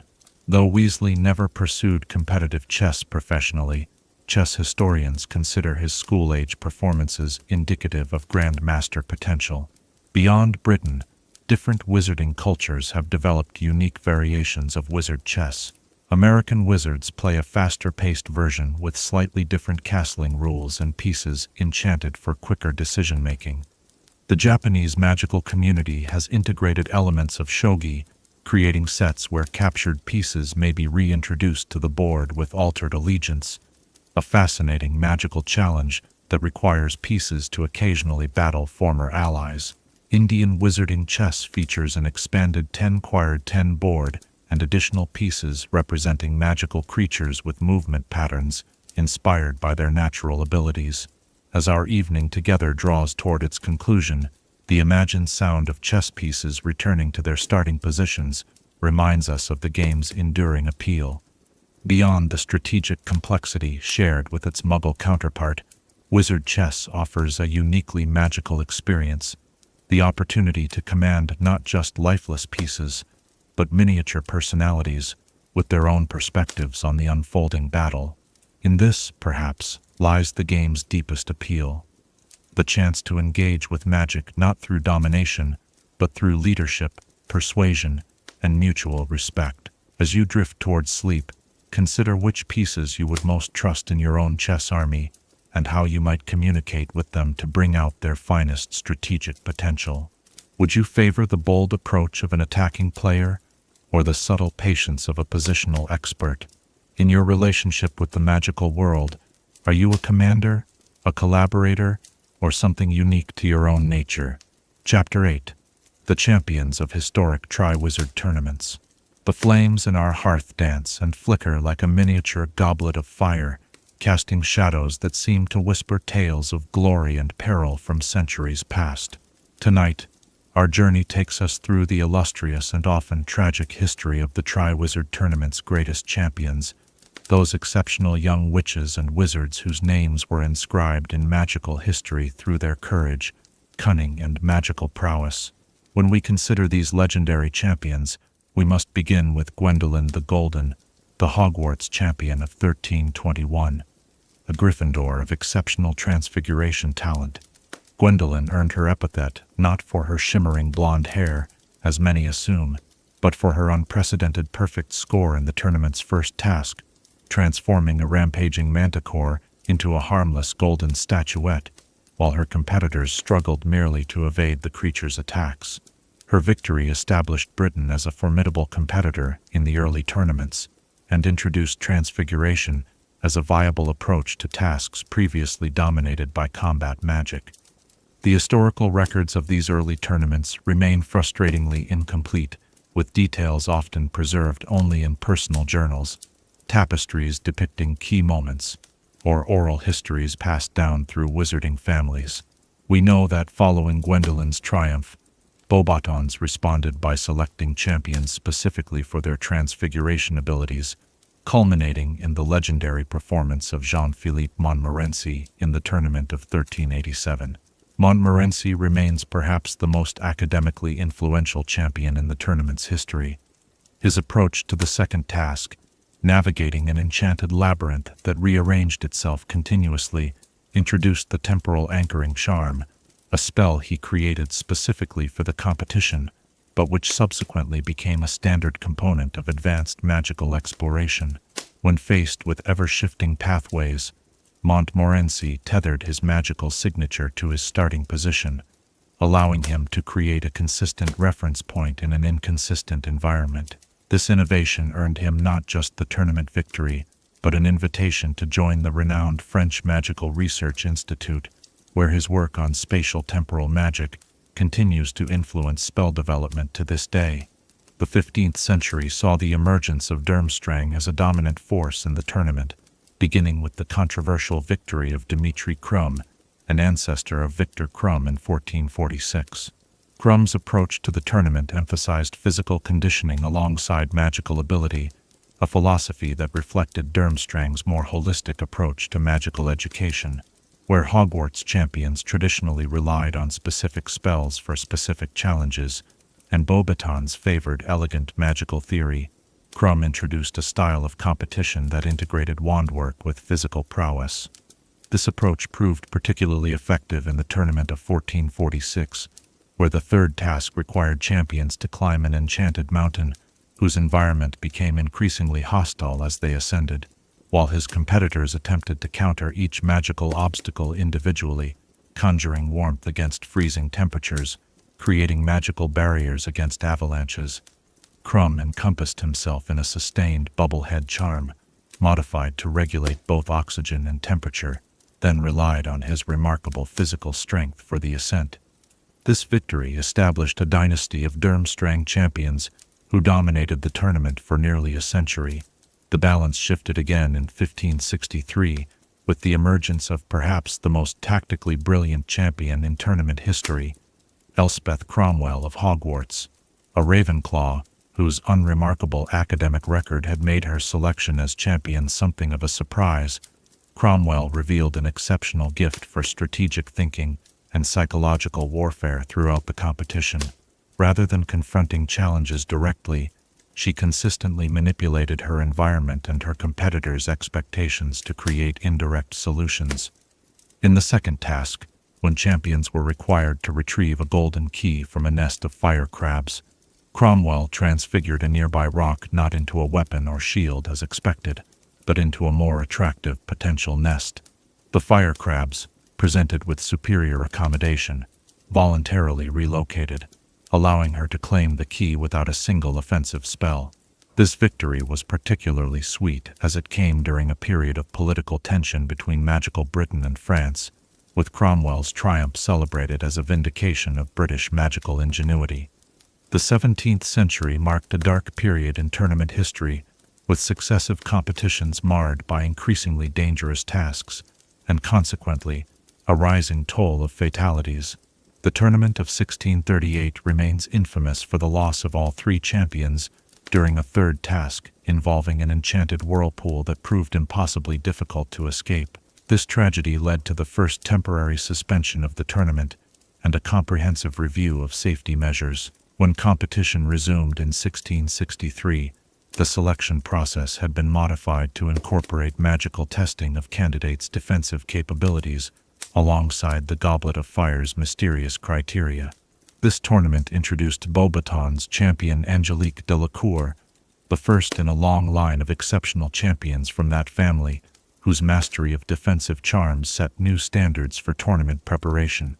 Delacour's technique for creating temporary immunity to dragonfire through a modified shield charm remains part of the standard curriculum for advanced defense against the dark arts at all three schools.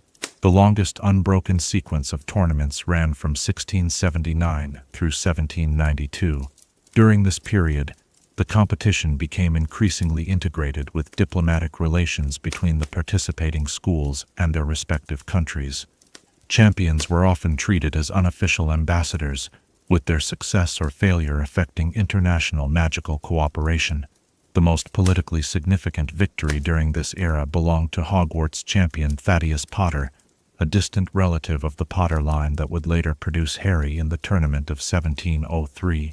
Potter's victory came during negotiations over the first international statute of wizarding secrecy, with Britain pushing for stricter separation from Muggle society than many continental magical communities preferred. His exceptional performance, particularly in a first task that required champions to contain rather than combat a magical threat, reflecting Britain's emphasis on secrecy, helped strengthen the British negotiating position. Magical historians still debate whether the Goblet of Fire's selection of Potter represented a remarkable coincidence or evidence that the artifact somehow responds to the broader needs of the wizarding world when choosing champions. The tournament of 1792 holds a unique place in the competition's history due to the unprecedented incident during the first task. When a cockatrice being used in the task broke free of its restraints, the three champions, despite being in the midst of competition, immediately formed an impromptu alliance to protect the spectators. Their coordinated spellcasting successfully subdued the creature, though all three suffered injuries serious enough to prevent the tournament's completion. This remarkable display of ethical priority and inter-school cooperation is commemorated in a magical tapestry that still hangs in the Great Hall at Beauxbaton's, magically animated to show the three champions casting their spells in perfect synchronization. Following this incident, the tournament entered another period of suspension, coinciding with the global magical disruption of the Napoleonic era. When it resumed in 1819, the The competition had evolved yet again, with greater emphasis on magical innovation rather than mere power. This shift produced perhaps the most academically gifted champion in the tournament's history, Ibrahim Mostafa of Durmstrang, whose spellwork during the competition was so revolutionary that he was offered teaching positions at all 3 participating schools upon his graduation. Mostafa's approach to the tournament challenges demonstrated a remarkable synthesis of different magical traditions. For the second task, which required retrieving a golden egg from the depths of a magically darkened lake, he combined the Nordic light-generating spells taught at Durmstrang with modified Egyptian water-breathing techniques learned from his family's tradition. This multicultural approach to magic foreshadowed the increasingly international nature of magical education in the modern era.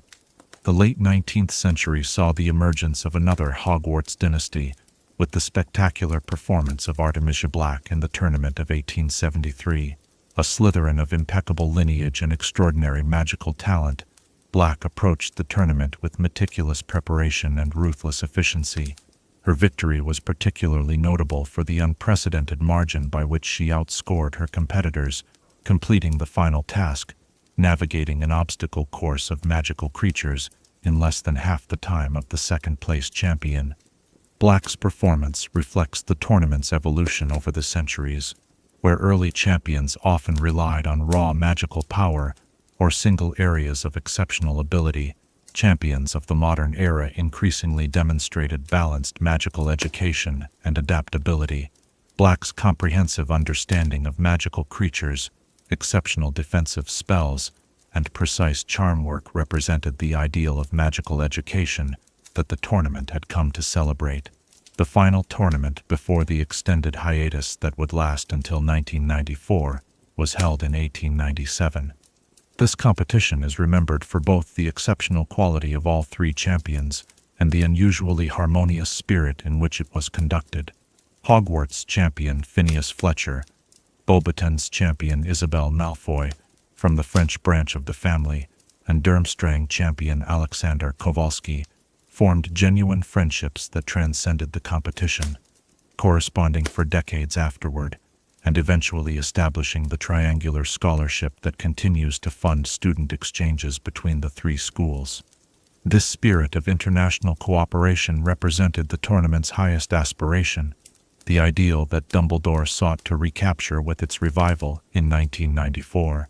The champions selected for that historic return, Cedric Diggory, Fleur Delacour, and Victor Krum, later joined by the unexpected 4th champion Harry Potter, stood in a long tradition of exceptional magical talent and courage, even as they faced challenges unique to their time.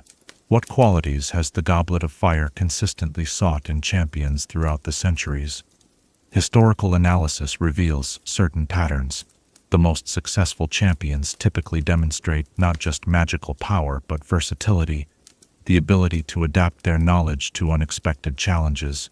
Courage features prominently, not necessarily as brash Gryffindor-style daring, but as the calculated willingness to face danger with clear-headed purpose. Perhaps most importantly, champions often possess exceptional self-knowledge, an accurate understanding of their own magical strengths and limitations that allows them to approach tasks strategically rather than reactively. The psychological burden of becoming a champion has shaped these young witches and wizards in profound and sometimes unexpected ways. Historical accounts reveal that many champions struggled with the weight of expectations placed upon them. Journals kept by Elspeth Cromwell describe sleepless nights and anxiety dreams before tasks. Letters from Ibrahim Mostafa to his family reveal self-doubt despite his outward confidence. The isolation of being elevated above one's peers, combined with the very real physical danger of the tasks, created pressures that tested more than magical ability. For those who survived and succeeded, the title of Triwizard Champion opened extraordinary doors. Many went on to distinguished careers in magical government, research, or education. Some leveraged their fame for social causes. Artemisia Black used her platform to advocate for stricter regulation of dangerous magical creatures, while Thaddeus Potter became a leading voice for international magical cooperation. despite Britain's traditionally insular tendencies. Others found the aftermath of victory more challenging. Historical records suggest that Gwendolen the Golden struggled to find purpose after her triumph, taking increasingly dangerous magical expeditions as if seeking to recapture the intensity of the tournament.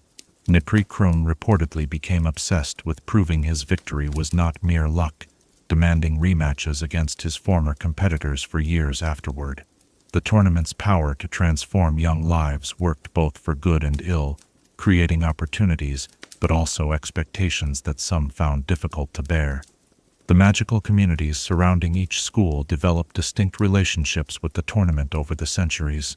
At Hogwarts, house affiliation of champions became a matter of fierce pride and occasional rivalry, with Gryffindor and Slytherin producing the majority of champions, but Ravenclaw boasting the highest percentage of victors among those selected.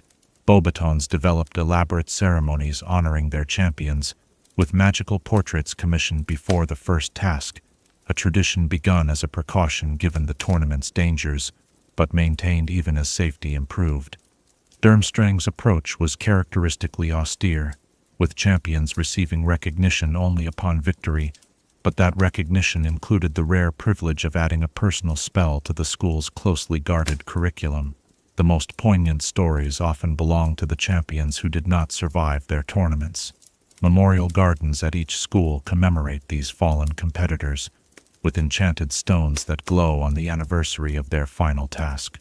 At Beauxbatons, the Fountain of Champions flows with water that changes color to match the emotional state of visitors, turning a deep midnight blue when relatives of lost champions pay their respects. Hogwarts maintains a more subdued memorial in a quiet courtyard where magical flowers bloom continuously, impervious to Scotland's harsh winters, a symbol of enduring remembrance. The 1994 tournament, with its unprecedented 4 champions and tragic conclusion, represented both continuation and disruption of these long traditions. Cedric Diggory embodied the classic champion archetype, magically accomplished, ethically centered, balanced in abilities. His death marked a devastating return to the tournament's darker history, even as it heralded the wizarding world's entry into a new period of conflict. That his memory became entwined with the return of Lord Voldemort created a unique place for him in the pantheon of champions, his name associated not just with the tournament, but with the beginning of a historical turning point for the entire wizarding world. As our evening's exploration draws to a close, the dancing flames remind us that the Goblet of Fire, like all the deepest magic, remains partly mysterious despite centuries of study. Its ability to select those with not just the magical ability, but the particular character needed for the tournament suggests an understanding of human potential that exceeds our own. Perhaps this is why the champions' stories continue to fascinate. They represent not just exceptional individuals, but the moments when ancient magic recognized something extraordinary in seemingly ordinary young witches and wizards. As you drift towards sleep, consider what qualities you might bring to such a competition. What aspects of your character might flare bright enough to catch the attention of those ancient flames? Would you bring innovation like Montmorency, strategic brilliance like Cromwell, multicultural synthesis like Mostafa, or perhaps something entirely your own, a quality not yet tested in the long and storied history of the Triwizard Tournament? Chapter 9. The Enchantments of Fleur Delacour. The moonlight streaming through our window casts a silvery glow, reminiscent of another kind of magic, one that flows not from wands or incantations, but from ancient bloodlines where human and magical being have intertwined. Tonight, we turn our attention to Fleur Delacour, Beauxbatons' champion and quarter vila, whose magical abilities represent a fascinating harmony between traditional wizarding education and the inherited enchantments of her non-human ancestry. Born to a French wizard father and a half-vila mother, Fleur Delacour entered the world with a magical heritage more complex than most.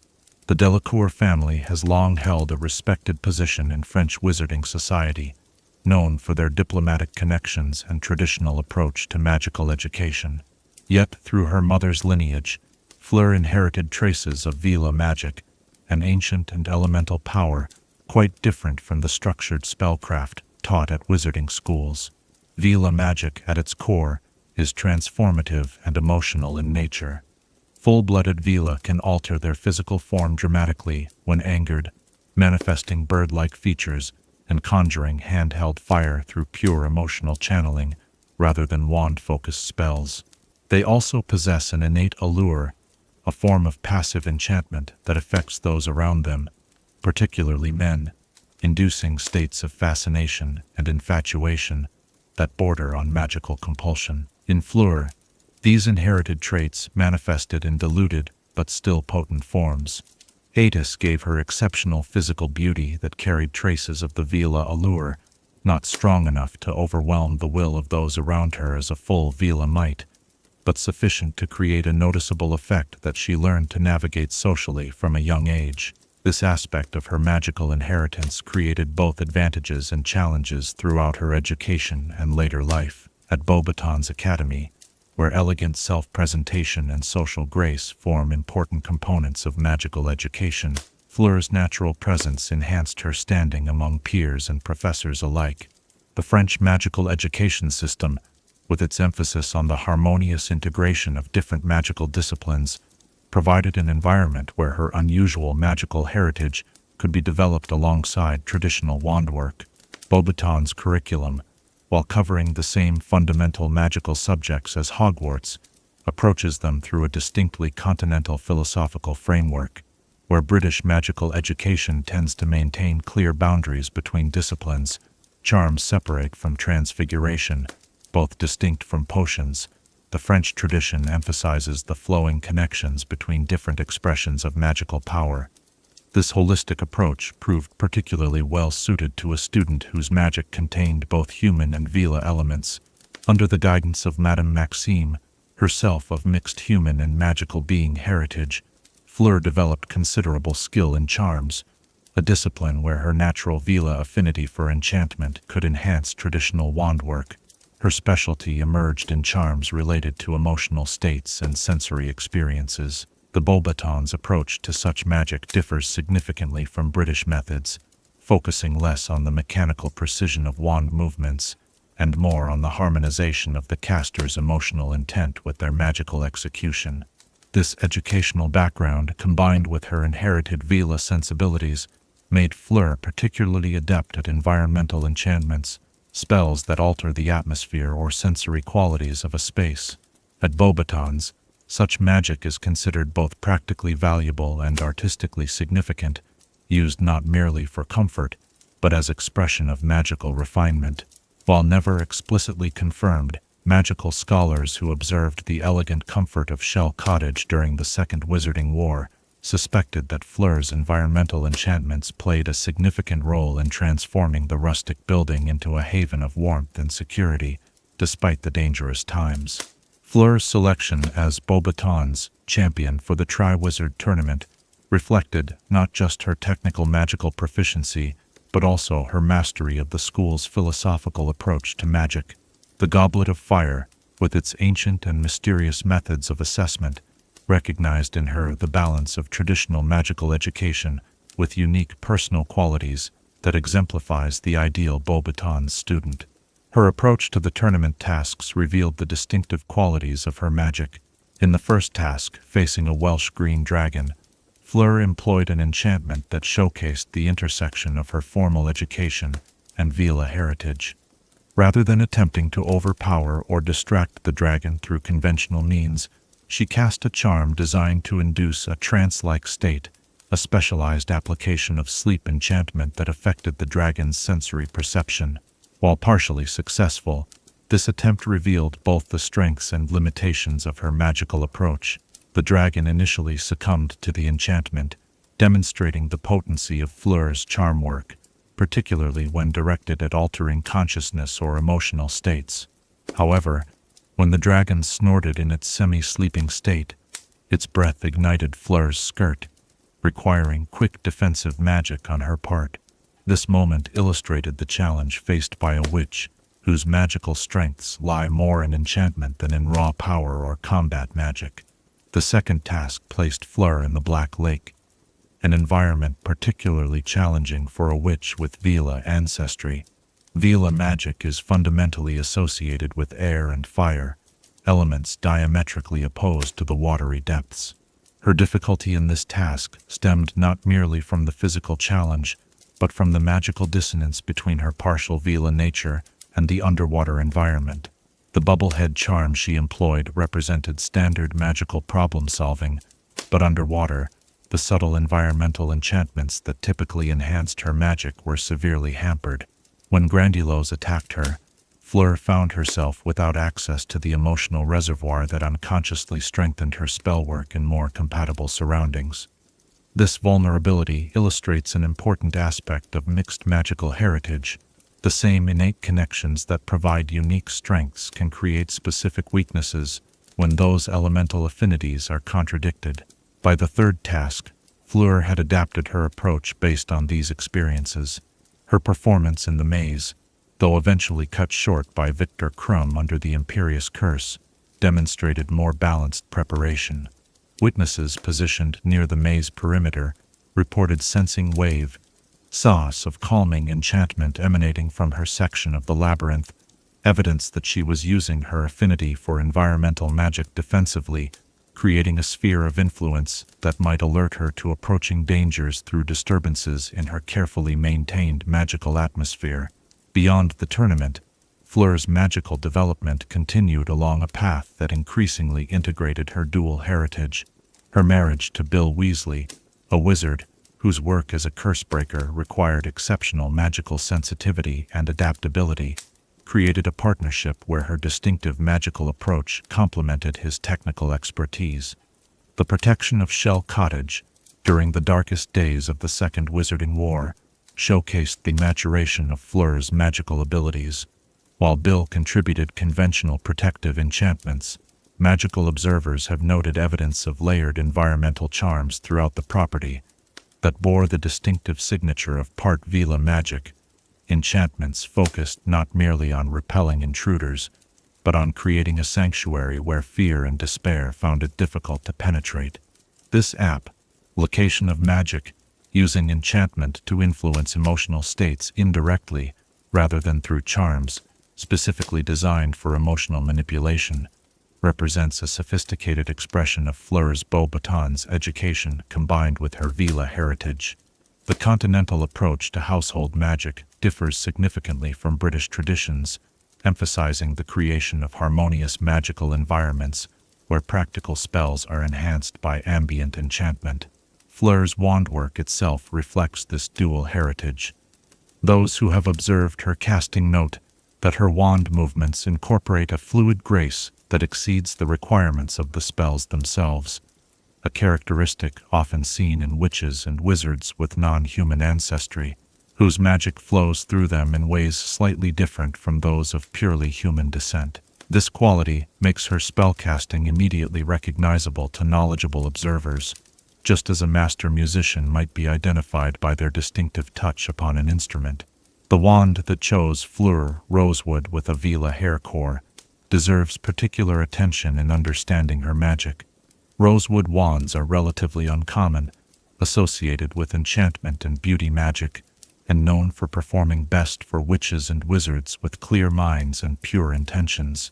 Combined with a core from her own grandmother, this wand created a channel perfectly attenuated to Fleur's specific magical nature, capable of expressing both her trained abilities and her inherited qualities.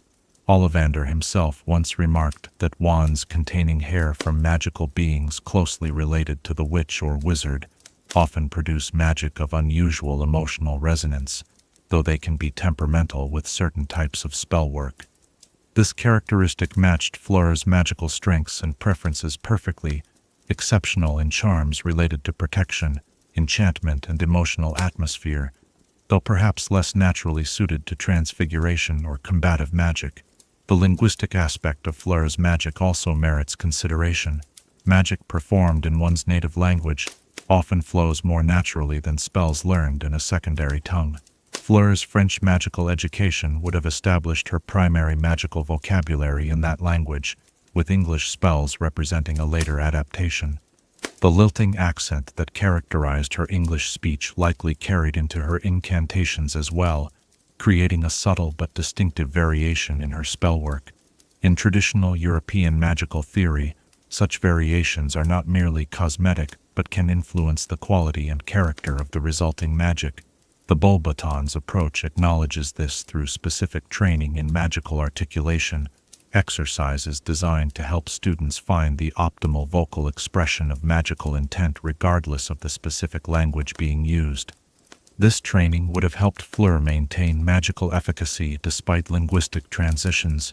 Her proficiency with household charms deserves particular recognition.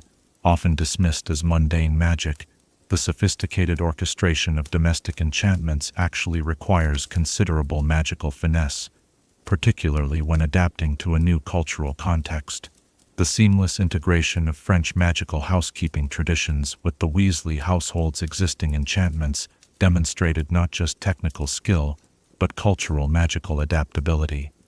During her time at Shell Cottage, Fleur developed protective enchantments that drew upon both French magical tradition and elements of her Vila heritage. Continental protective magic often emphasizes deflection and misdirection rather than direct barricading, an approach that aligned naturally with the Vila tendency to influence perception. The result was a protection strategy distinct from the Fidelius charm and other British approaches, creating layers of subtle enchantment that guided potential threats away from the cottage, while simultaneously reinforcing the sanctuary qualities for those within.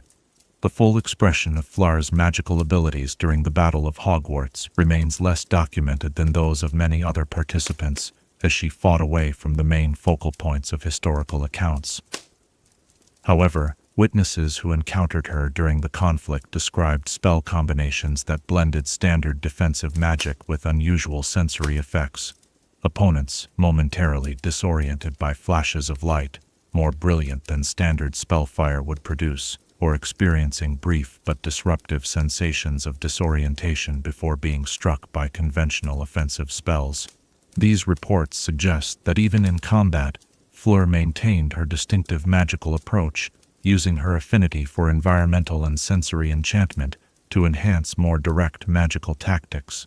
This integration of different magical traditions, formal Beauxbatons training, British defensive spells learned through the Order of the Phoenix, and her own innate Vila-influenced abilities, represents a personal magical synthesis that exemplifies the potential richness of diverse magical heritage. In the years following the war, as she established herself fully in British wizarding society, while maintaining connections to her French roots, Fleur's magic likely continued this pattern of integration and synthesis. The raising of her children, themselves possessing a complex magical heritage that includes both Vila ancestry and connection to the ancient Weasley wizarding line, would have required magical adaptability and cultural bridging on multiple levels. The magical education of children with mixed heritage presents unique challenges and opportunities. Fleur's own experience navigating between her Vila and human magical aspects would have provided valuable perspective in guiding her children's developing abilities. Continental magical education traditionally acknowledges mixed heritage more openly than British approaches, offering philosophical frameworks that celebrate magical diversity rather than emphasizing standardization. As our exploration of Fleur Delacour's enchantments draws to a close, we might appreciate how her magical journey illuminates broader themes within the wizarding world.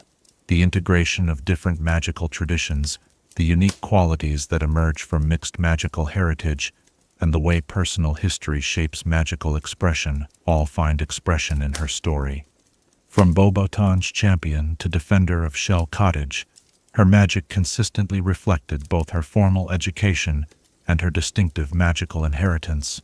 The silver moonlight has dimmed as clouds pass overhead, much as the obvious Vila qualities in Fleur's magic might occasionally be obscured by more conventional spellwork. Yet, just as that moonlight remains, casting its gentle illumination, even when partially hidden, the essential nature of her enchantments, beautiful, protective, emotionally resonant, continues to shape her magical identity, regardless of the specific spells being cast. As you drift towards sleep, perhaps you'll consider the various influences that might shape your own magical approach. What inherited qualities or cultural traditions would color your spellwork? Would your magic flow with Fleur's graceful enchantment, or would it manifest through entirely different qualities, bold and direct like a Gryffindor duel, precise and methodical like a Ravenclaw charm, or something uniquely your own, waiting to be discovered through the wandwork of your dreams? Chapter 10. The Rarity of Natural Legilimens. As the night grows deeper, and our thoughts turn inward, it seems an appropriate time to explore one of the most mysterious and uncommon magical abilities in the wizarding world. Natural Legilimency, the innate power to navigate the labyrinthine passages of another's mind, without the years of study typically required for such delicate magical intrusion. Legilimency itself, the magical discipline of extracting feelings and memories from another person's mind, represents one of the most complex and ethically nuanced branches of magic. While most accomplished Legilimens develop their abilities through years of dedicated study and practice, a rare few are born with an intuitive understanding of mental magic that manifests from childhood. These natural Legilimens possess a fundamentally different relationship with the art of mind reading, experiencing it not as an acquired skill, but as an inherent extension of their magical perception. The historical record of natural Legilimens is frustratingly incomplete, due largely to the secretive nature of those who possess this ability. Unlike more visible talents such as metamorphneous abilities or parseltongue, natural Legilimency can be concealed from others, and many born with this gift choose to do precisely that. The unfounded fear and suspicion such abilities often generate provide ample motivation for discretion, leading many natural Legilimens to live outwardly conventional magical lives, while privately navigating the unique challenges their ability presents. Magical researchers have identified certain patterns in the manifestation of natural Legilimency, though these observations remain largely theoretical due to the small sample size available for study. The ability typically first reveals itself in early childhood, between the ages of 3 and 7, when the natural boundaries between self and other are still forming in the developing magical mind. Unlike accidental magic, which tends to manifest in moments of strong emotion, early signs of natural Legilimency often appear during quiet, contemplative interactions. Parents of natural Legilimens frequently report instances of their child responding to unspoken thoughts, finishing sentences before they are uttered, or displaying knowledge of events or feelings that were never verbally communicated. One mother described her daughter, age 4, suddenly asking why she was sad about the blue teacup, referring to a cherished heirloom broken years before the child's birth. A memory the mother had briefly recalled while looking at the replacement cup, but had never mentioned aloud. This early manifestation creates unique developmental challenges for young witches and wizards born with the ability. While all magical children must learn to control their powers, natural Legilimens must develop mental disciplines that other children never need consider. They must learn not only to manage their own thoughts but to establish boundaries against the constant influx of others' mental activity, a task made more difficult by their limited understanding of the distinction between spoken and unspoken communication. The magical communities of various cultures have developed different approaches to supporting these rare children. In Japan, the ancient magical tradition of Kokoro no Michi, Gyodo's, the Way of the Heart, provides specialized training for young natural Legilimens, teaching meditative techniques that help them construct metaphorical sliding doors in their minds, barriers that can be opened or closed at will to regulate their receptivity to others' thoughts. British approaches have historically been less formalized, typically relying on individual mentorship from the small number of adult natural Legilimens willing to acknowledge their ability publicly. Genetics appear to play a significant role in the emergence of natural Legilimency, though the inheritance pattern remains unclear. The ability sometimes runs in families, with the Rogier line producing no fewer than 7 documented natural Legilimens over 6 generations during the 18th and 19th centuries. However, the ability also frequently appears in individuals with no family history of the talent, suggesting a complex interplay of magical genetics rather than simple dominant or recessive inheritance. Intriguingly, natural legilimency appears more commonly in witches than wizards, with historical records suggesting a ratio of approximately 3 female natural legilimens for every male. Magical theorists have proposed various explanations for this disparity, from differences in magical neurological development to the influence of societal expectations on the expression of latent magical abilities. Whatever the cause, this pattern has remained consistent across different cultures and historical periods. The quality and nature of natural legilimency varies significantly between individuals. Some natural legilimens describe experiencing others' thoughts as distinct voices, clearly distinguishable from their own mental processes. Others perceive thoughts more as impressions or emotional currents, receiving the substance of another's mind without specific words. A few particularly sensitive individuals report more synesthetic experiences, perceiving thoughts as colors, textures, or even tastes that they learn to interpret through experience. Unlike trained legilimency, which typically requires eye contact and concentrated intent, natural legilimency often operates on a more passive and intuitive level. Many natural legilimens describe their ability as a kind of ambient awareness, with the thoughts of others becoming more or less perceptible based on proximity, emotional intensity, and the natural legilimen's own state of mind. This involuntary receptivity represents both the greatest strength and the most significant challenge of natural legilimency, providing access to unguarded thoughts without the focused effort required by trained practitioners, but also creating a constant background of mental noise that must be managed. The relationship between natural legilimency and occlumency, the magical art of protecting one's mind against external penetration, presents fascinating paradoxes. One might expect natural legilimens to develop strong occlumency skills as a natural extension of their mental sensitivity. However, historical records suggest a more complex relationship.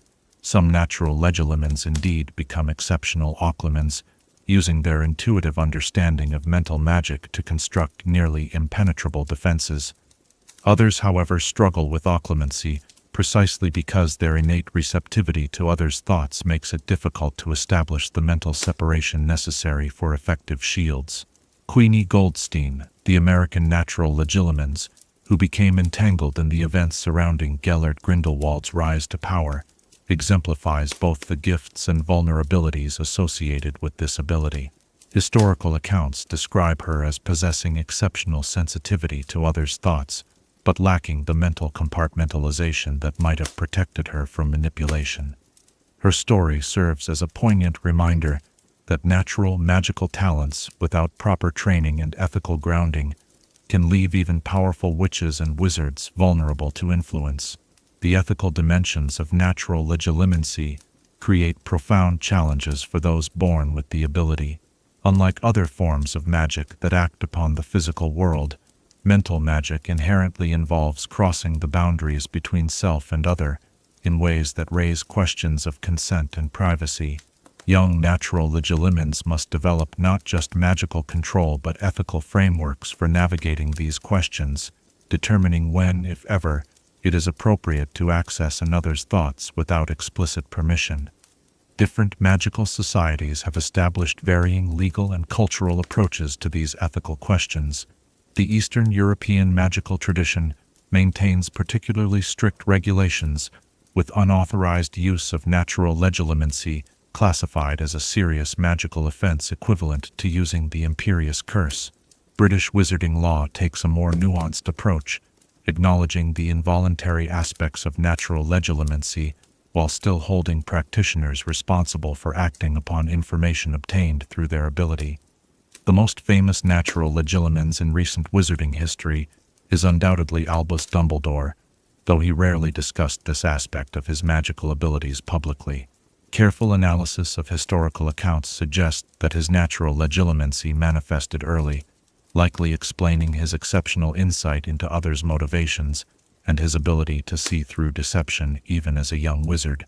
Dumbledore combined this natural talent with extensive study of mental magic, developing a refined approach that allowed him to use his ability with remarkable precision while maintaining ethical boundaries in most circumstances.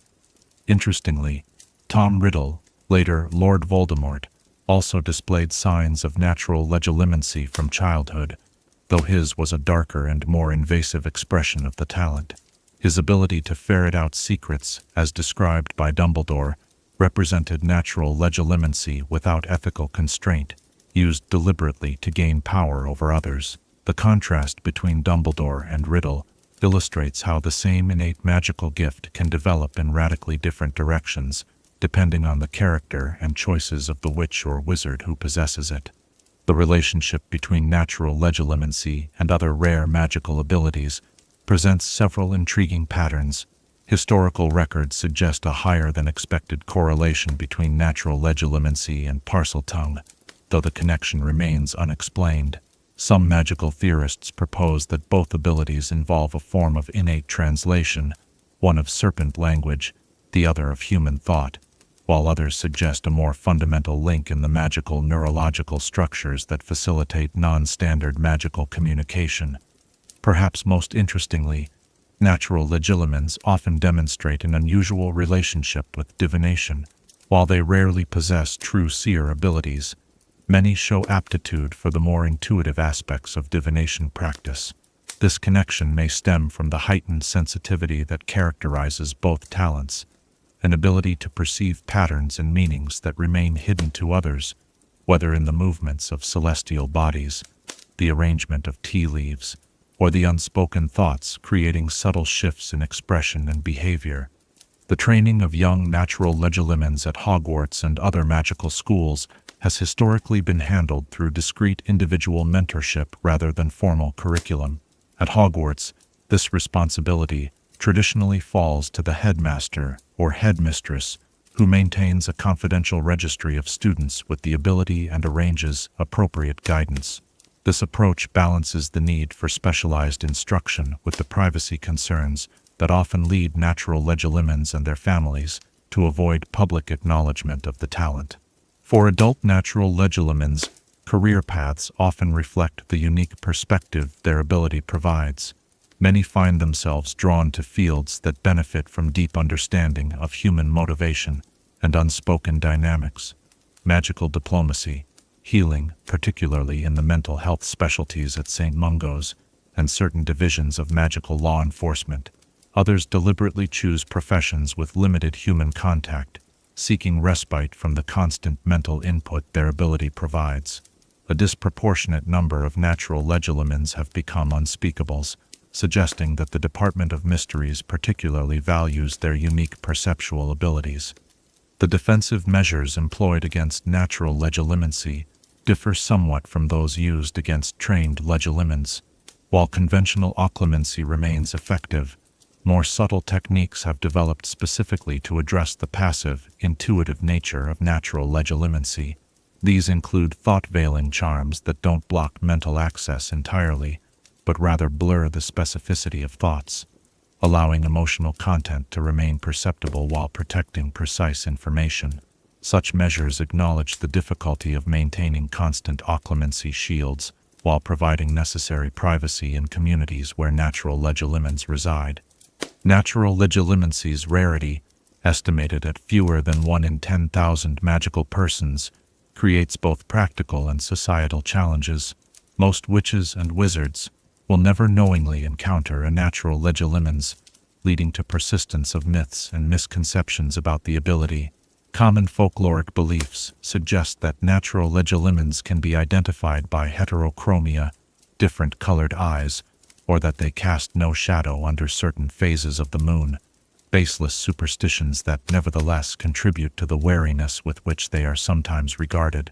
For the natural Legilimens themselves, this rarity often creates a profound sense of isolation, unable to fully explain their perceptual experience to others, and frequently hiding their ability to avoid suspicion.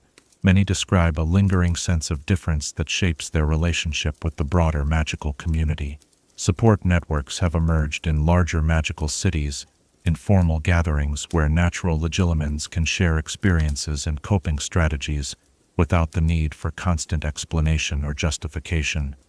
The philosophical implications of natural legilimency extend beyond individual experience to fundamental questions about magical consciousness. The ability suggests a permeability between minds that challenges conventional understanding of selfhood and highlights the constructed nature of mental privacy. Some magical philosophers have proposed that all magical consciousness exists along a spectrum of interconnection, with natural legilimens simply possessing greater awareness of a universal condition rather than a truly distinct ability. As our exploration of natural legilimency draws to a close, we might reflect on what this rare ability reveals about the nature of magic itself. Perhaps more than any other magical talent, natural legilimency illuminates the profound connection between a witch or wizard's innate character and their expression of magical power. The same fundamental ability that allows one person to offer compassionate understanding beyond words might enable another to manipulate and control. The magic itself is neither good nor evil, only the intention behind its use determines its true nature. The night has deepened around us, our thoughts turning inward as sleep approaches. In these quiet moments between wakefulness and dreams, our minds naturally become more receptive to subtle impressions, a state not unlike that described by natural legilimens in their more contemplative moments. As you drift towards sleep, perhaps you'll consider what it might mean to perceive the unspoken thoughts of those around you, and what responsibility such perception would entail. Would you use such insight to connect more deeply with others, or would the constant awareness of unspoken thoughts become a burden too heavy to bear? Chapter 11. The Astronomy Tower. The night has deepened around us, the darkness beyond our windows mirroring the vast expanse that has called to wizards and witches throughout the ages. It seems fitting now to turn our attention skyward, to the highest point of Hogwarts Castle. The Astronomy Tower, that ancient spire where generations of students have gathered to study the celestial bodies that influence so much of magical theory and practice. Rising above the western battlements of Hogwarts, the Astronomy Tower stands as the tallest structure on the castle grounds, its slender silhouette visible for miles across the Scottish Highlands. Built during the early years of the school's founding, the tower represents one of the original architectural elements of Hogwarts, though it has been reconstructed and enhanced numerous times throughout the centuries as astronomical understanding and magical architecture evolved together. The decision to include such an impressive dedicated space for astronomical study speaks to the fundamental importance of celestial observation in magical education. Unlike Muggle astronomy, which remained primarily observational until relatively recent centuries, wizarding astronomy has always recognized the practical magical significance of celestial positions and movements. The founders of Hogwarts understood that properly training young witches and wizards required not just teaching them about the stars, but providing direct access to the night sky under optimal conditions. The original tower, constructed under Rowena Ravenclaw's supervision, was a relatively modest structure by current standards, a circular stone platform with minimal shelter, designed for maximum sky visibility rather than comfort. Historical accounts suggest that early astronomy classes were conducted almost entirely in the open air, with students and professors alike enduring Scotland's notoriously inclement weather in pursuit of celestial knowledge. Warming charms and weather-repelling spells provided some relief, but many a medieval Hogwarts student recorded complaints about frozen fingers and rain-spotted star charts in journals from the period. The tower underwent its first major renovation during the 16th century, coinciding with dramatic advances in both Muggle and magical astronomical understanding, as wizarding astronomers developed more sophisticated instruments for celestial observation and began to comprehend the magical significance of planetary alignments in greater detail. The simple observation platform evolved into a more complex structure. Retractable copper domes were installed to protect sensitive equipment, while maintaining the ability to open fully to the night sky during lessons. The most significant reconstruction occurred following the Great Fire of 1666, which damaged much of the tower's upper levels. Headmistress Eupraxia Mole seized this opportunity to commission a complete redesign, incorporating the latest magical architectural innovations. The rebuilt tower featured expanded classroom space, specialized observational areas for different types of celestial study, and most notably, the enchanted ceiling that has become its most famous feature. This ceiling, often compared to the one in the Great Hall, but designed for different purposes, doesn't simply display the night sky, but magically enhances it. When activated during lessons, the enchantment amplifies celestial light, making stars and planets appear larger and more distinct than they would to the naked eye. This feature has allowed generations of students to observe celestial details, normally requiring telescopic equipment, though professors typically deactivate the enhancement when students progress to using actual astronomical instruments to avoid creating dependence on the magical assistants. The physical layout of the modern astronomy tower reflects its dual purpose as both educational space and research facility. The tower's base contains a circular classroom, with tiered seating arranged around a central magical model of the solar system, an elaborate orrery enchanted to maintain perfect accuracy with the actual positions of celestial bodies. This model serves as the primary teaching tool for beginning students, allowing professors to demonstrate concepts like retrograde motion and planetary conjunctions, regardless of weather conditions or time of day. Ascending the spiral staircase that forms the tower's core, one passes several mid-level chambers dedicated to specialized aspects of magical astronomy. The fourth-floor room houses the historical star charts, a collection dating back to the school's founding, including copies of celestial maps created by Ravenclaw herself. These documents not only track the known constellations, but include annotations regarding their significance for various magical disciplines, from potion brewing timing to spell optimization periods. The sixth-floor chamber contains the complex magical instruments used in advanced astronomical studies.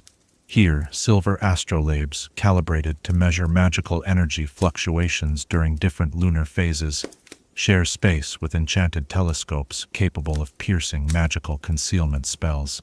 This equipment, maintained meticulously by a succession of astronomy professors, represents some of the most precise magical measurement devices at Hogwarts, rivaled only by those in the Department of Mysteries. At the tower's summit lies the main observation deck, a circular platform approximately 30 feet in diameter, ringed by crenellated battlements with enchanted stones that warm slightly to the touch, providing comfort during long observation sessions in cold weather. The eastern side features a raised dais where the professor typically positions themselves during classes, while the remaining space accommodates students with their telescopes and star charts. The magical properties of the astronomy tower extend beyond its enchanted ceiling and warming stones. Like many ancient magical structures regularly exposed to celestial bodies, the tower has absorbed certain astronomical influences over the centuries.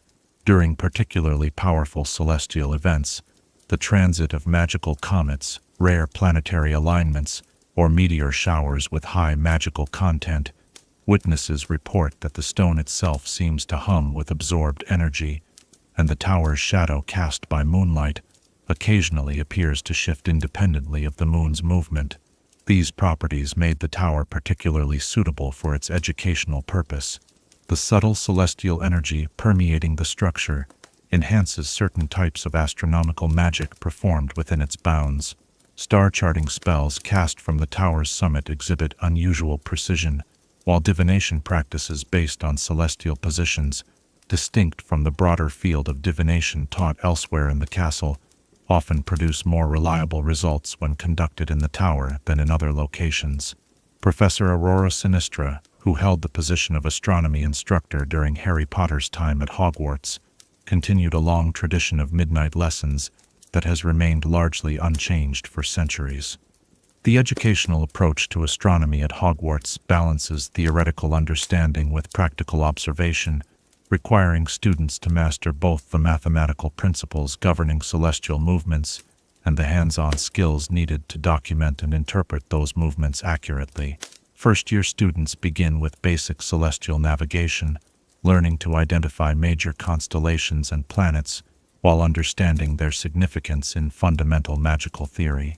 By third year, students advance to studying the lunar cycle and its effects on magical creatures and potion ingredients, knowledge directly applicable to their studies in care of magical creatures and potions.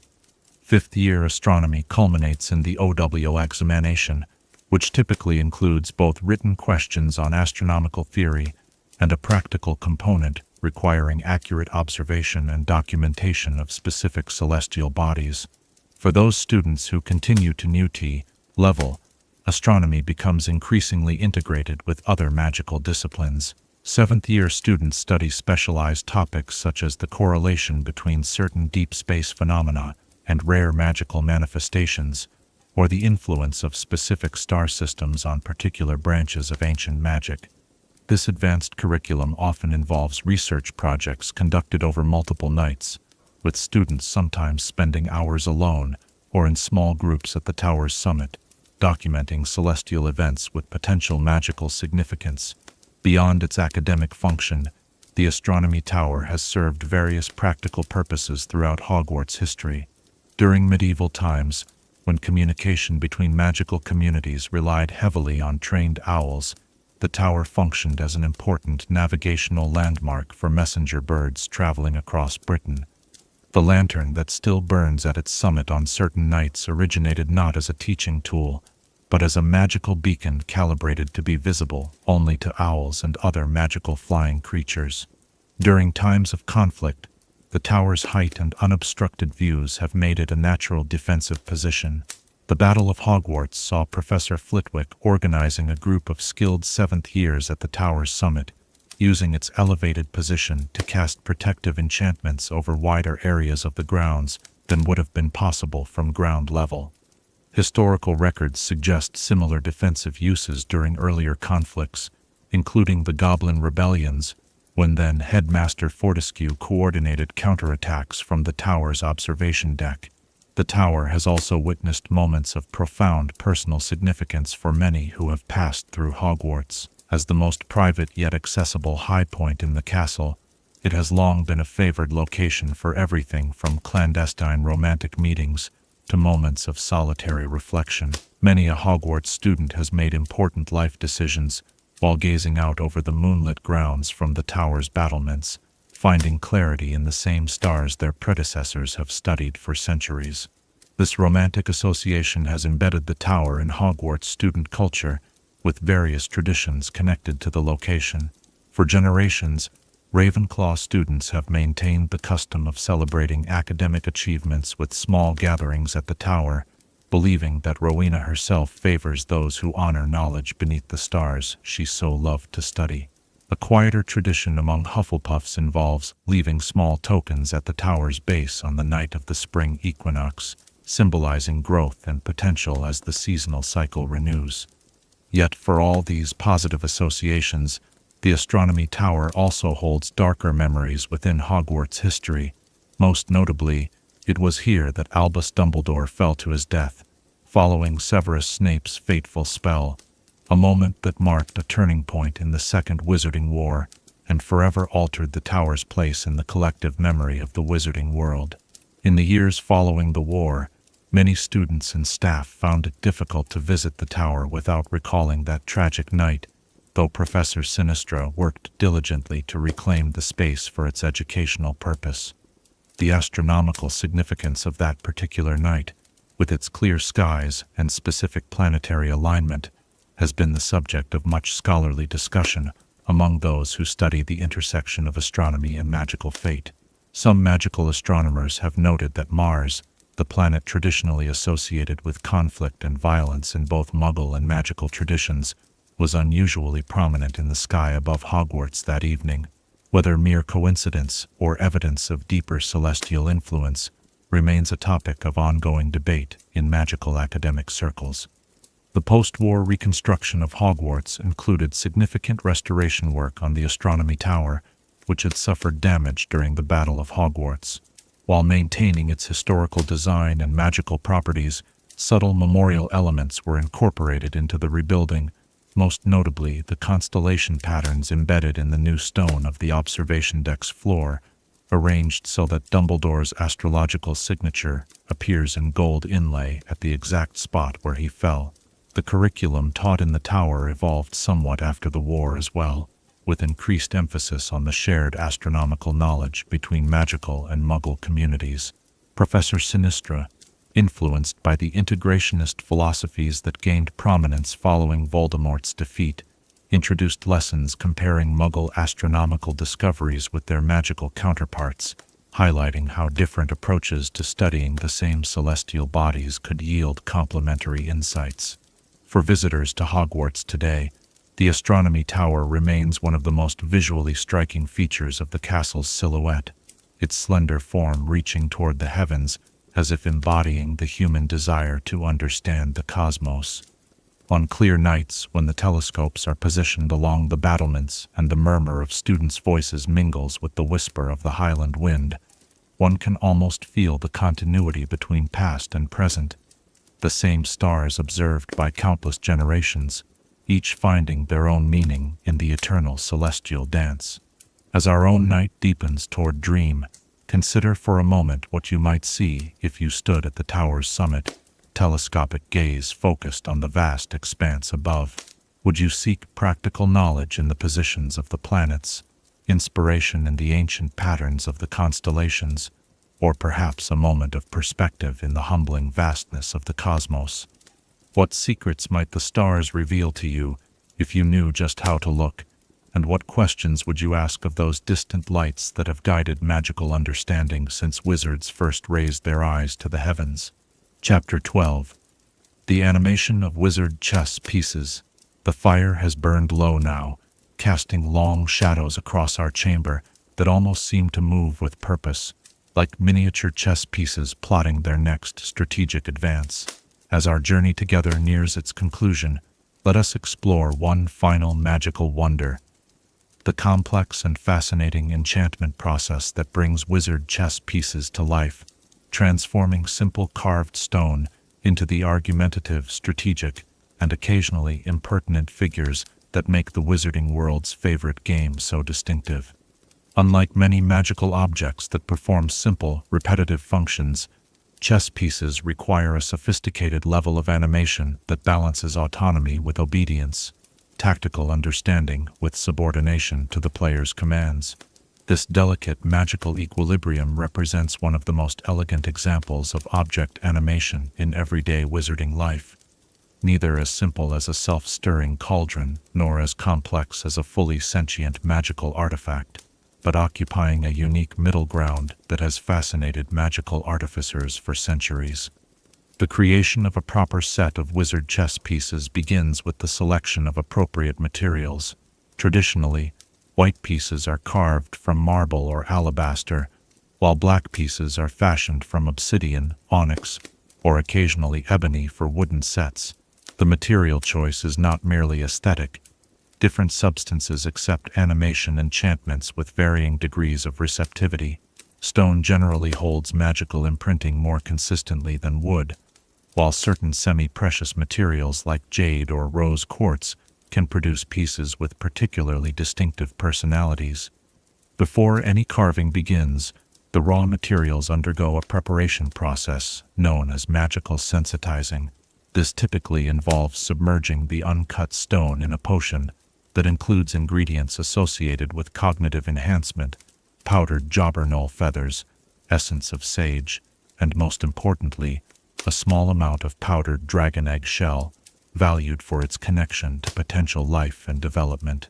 The stones remain in this solution through a full lunar cycle, absorbing the magical properties in preparation for the more specific enchantments to follow. The carving process itself is typically performed by hand rather than by magic, as direct physical contact between artisan and material facilitates a stronger magical bond in the finished product. Master chess makers often train for decades to perfect their technique, learning to create pieces that are not just visually appealing, but structurally optimal for holding complex enchantments. The internal density and crystalline structure of each piece is carefully maintained during carving, creating invisible magical channels that will later help distribute the animation enchantment evenly throughout the figure. As each piece takes shape, The carver infuses it with aspects of its chess identity through a process called character whispering, softly murmuring, defining characteristics while working on specific features. A knight's ear might be shaped, while the artisan whispers of courage and unconventional approaches, while a bishop's mitre might be detailed to quiet descriptions of diagonal strategy and thoughtful counsel. This practice, deriving from ancient magical traditions that connect verbal intent with physical creation, helps establish the magical foundation for the piece's future personality. Once the full set has been carved, the animation process begins in earnest. Unlike simpler magical objects, chess pieces cannot be animated with a single spell. Instead, they require a layered enchantment approach that builds complexity gradually. The first layer establishes basic movement capabilities, a relatively straightforward charm that allows the pieces to slide, walk, or in the knight's case, leap across the board according to chess rules. This foundation spell typically requires little finesse, though ensuring consistent movement speeds across all pieces demands careful calibration. The second enchantment layer addresses combat behavior, the dramatic and occasionally violent interactions when one piece captures another. This magic must balance authentic aggressive display with appropriate limitations, as chess pieces should enact convincing battles without causing actual damage to their opponents or the playing surface. The spell work here involves elements similar to those used in dueling dummies, creating the impression of genuine conflict while ensuring all damage reverses itself when pieces leave the board. The third and most complex enchantment establishes what chess enthusiasts call the tactical cognition matrix, the magical infrastructure that allows pieces to understand chess strategy and offer appropriate advice to players. This spellwork draws on elements of both arithmancy and magical cognitive theory, creating patterns within the stone that mimic simplified reasoning processes. The resulting enchantment enables pieces to recognize advantageous or dangerous board positions relevant to their role, without granting the broader understanding that would make them truly sentient. After these three core enchantments are in place, the complete set undergoes a unification ritual that harmonizes the individual pieces into a coherent team. The white and black pieces are positioned on opposite sides of the board, and a specialized charm creates magical connections between pieces of the same color, enabling the tactical cooperation essential for effective chess play. This step transforms 32 individually enchanted objects into 2 coordinated teams, each with its own emerging collective personality and strategic tendencies. The final stage, and the most artistically variable, involves personality calibration. Using techniques closely related to portrait magic, the enchanter carefully adjusts the behavioral tendencies of each piece, determining how vocal, stubborn, cautious, or aggressive they will be during play. This calibration significantly influences the playing experience. Some sets are created with respectful, quietly supportive pieces, ideal for beginners, while others feature opinionated, argumentative pieces that challenge their players' decisions and provide a more demanding game. In the finest chess sets, the personality calibration extends beyond individual pieces to establish hierarchical relationships that mirror their chess values. Pawns defer to more powerful pieces, yet occasionally exhibit endearing pluckiness when promoted. Knights and bishops maintain a subtle rivalry reflective of their equal point value, but different movement patterns. Queens demonstrate appropriate authority, while kings balance final decision-making power with awareness of their tactical vulnerability. These nuanced interactions create the distinctive social dynamics that make wizard chess sets so engaging even beyond their gameplay function. Once fully enchanted, chess pieces require a settling period before they're ready for regular use. During this time, which typically lasts from 1 to 3 months, the pieces engage in practice games controlled by the enchanter rather than external players. These sessions allow the tactical algorithms to calibrate through experience and give the personality enchantments time to stabilize and integrate with the movement and combat functionalities. Sets rushed into service before proper settling often exhibit erratic behavior. Pieces that move too quickly or slowly, offer wildly inappropriate tactical suggestions, or display mood swings between aggressive overconfidence and paralyzing caution. The most prestigious chess-making families in Britain have maintained their crafting secrets for generations, with techniques passed from master to apprentice through practical demonstration rather than written documentation. The Cheswick family of Yorkshire has produced renowned sets since the early 1700s, known for their exceptionally strategic rooks. The Aberdeen-based McFarland Workshop specializes in sets with strong defensive play, their pieces often showing unusual patience during the opening phases of the game. For players seeking more aggressive gameplay, the Blackburn sets from London feature pieces that relish combat and frequently encourage bold sacrifices. Beyond these traditional craftsmen, certain specialty markets cater to specific chess preferences. The Twilfit Workshop in Diagon Alley produces apprentice sets with unusually helpful pieces that explain their tactical suggestions in detail, ideal for improving players. The secretive Borgin and Burke's occasionally offers antique sets with darker enchantments and more violent capture animations, though these fall into a legally gray area under Department of Magical Games and Sports regulations. For international competitions, the Bulgarian Krostev sets are preferred for their precisely balanced personality enchantments, which provide tactical suggestions without potentially competition-influencing favoritism toward either player. The lifespan of properly enchanted chess pieces extends far beyond human generations, with some ancient sets remaining fully functional after 5 centuries or more. Over time, however, the pieces develop increasingly defined personalities and playing tendencies based on their experiences. A set that has participated in predominantly defensive gameplay for decades will gradually optimize its tactical suggestions toward protective strategies, while pieces that have witnessed numerous bold gambits may begin advocating more aggressive approaches regardless of their original calibration. This gradual individualization transforms older chess sets from mere games into repositories of chess history, with playing styles and tactical philosophies from previous eras preserved in their strategic tendencies. Chess historians at magical universities occasionally study ancient sets to reconstruct the evolution of chess theory, analyzing how the piece's suggestions reflect the prevailing approaches of different historical periods. Some particularly old sets have even been known to recommend obsolete openings not seen in competitive play for centuries, stubbornly insisting on the superiority of long-abandoned strategies. The Weasley family chess set, though humble in physical appearance, exemplifies this historical layering. Ron Weasley's extraordinary skill with the set derives partly from his natural strategic talent, but also from his lifetime familiarity with these specific pieces. Having belonged to his grandfather before him, the pieces carry accumulated tactical knowledge from decades of Weasley family games, creating an intergenerational chess repository that complements Ron's intuitive understanding of the game. The piece's unusually strong coordination, particularly among the pawns, reflects generations of Weasley gameplay emphasizing cohesive position building over individual piece advantage. Beyond standard chess sets, specialized variants exist for educational and entertainment purposes.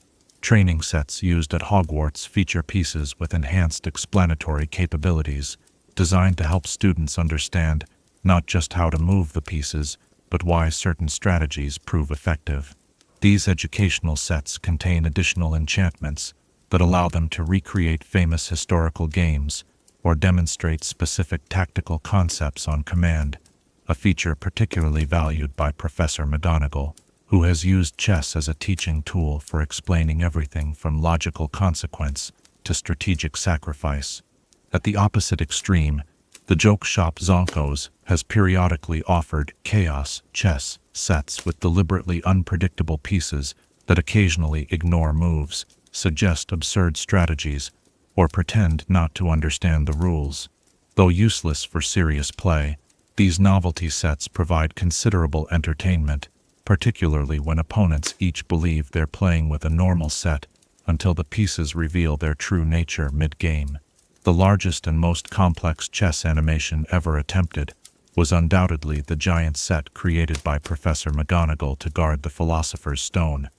This extraordinary magical achievement scaled up the standard animation enchantments to accommodate human-sized pieces, while adding specialized safety parameters to prevent serious injury to anyone taking a piece's position. The tactical cognition matrix had to be significantly modified to incorporate human players into its strategic calculations, a magical innovation that pushed the boundaries of object animation theory and demonstrated McGonagall's exceptional transfiguration mastery. For the average wizarding household, a chess set often becomes something between a possession and a family member, a semi-sentient presence that absorbs and reflects the family's culture and values through generations of play. Long-owned sets develop observational commentary beyond mere tactical suggestions, occasionally offering personal observations about players' habits or remembering particularly brilliant moves from years past. Some pieces become associated with family stories or traditions. The night that Uncle Algy sacrificed to checkmate grandmother on her 80th birthday, or the queen that predicted cousin Enid would marry a strategic thinker. This quasi-familial relationship explains why wizarding households rarely replace chess sets regardless of their physical condition. The deepening personality, enchantments, and accumulated tactical knowledge make older sets increasingly valuable, despite chips, worn details, or battle scars from particularly vigorous captures. Chess repair specialists do steady business restoring damaged pieces while carefully preserving their magical properties, using specialized charm work that mends physical structures without disrupting the delicate enchantment layers within. The relationship between player and pieces represents a uniquely interactive aspect of wizard chess not found in its Muggle counterpart. Skilled players develop rapport with their pieces over time, learning to weigh the piece's suggestions against their own strategic judgment and occasionally engaging in mid-game dialogue about potential moves. This interaction creates a playing experience that balances independence with collaboration, allowing players to benefit from their piece's tactical insights while maintaining ultimate decision-making authority. The magical theory underlying chess piece animation continues to evolve, with modern enchanters incorporating refinements that would have astonished their predecessors. Recent innovations include sets with adaptive tactical matrices that gradually conform to their owner's playing style, offering suggestions increasingly aligned with the player's strategic preferences. Experimental models developed at the Department of Magical Games and Sports feature enhanced situational awareness that allows pieces to recognize specific openings and endgame patterns, providing more contextually appropriate advice based on recognized game states. As we conclude our exploration of wizard chess animation, the fire has dwindled to embers, casting just enough light to illuminate our own chessboard waiting patiently on the side table. The pieces stand motionless now, seemingly ordinary carvings of stone and wood, yet we know that within each figure resides a complex magical ecosystem of movement, enchantments, tactical algorithms, and carefully calibrated personality. This seamless integration of artistic craftsmanship with sophisticated magical theory transforms a simple game into something far richer. A bridge between generations, a repository of strategic wisdom, and a whimsical reminder that in the wizarding world, even the most ordinary objects may contain extraordinary magic. As you drift toward sleep, perhaps you'll imagine what personality your own chess pieces might develop after years of play. Would your knights be bold and reckless, your bishops cautious and calculating? Would your pawns advance with reluctance or enthusiasm? And what might these tendencies reveal about your own approach not just to chess, but to the larger game of life, with its complex strategies, necessary sacrifices, and moments of unexpected triumph?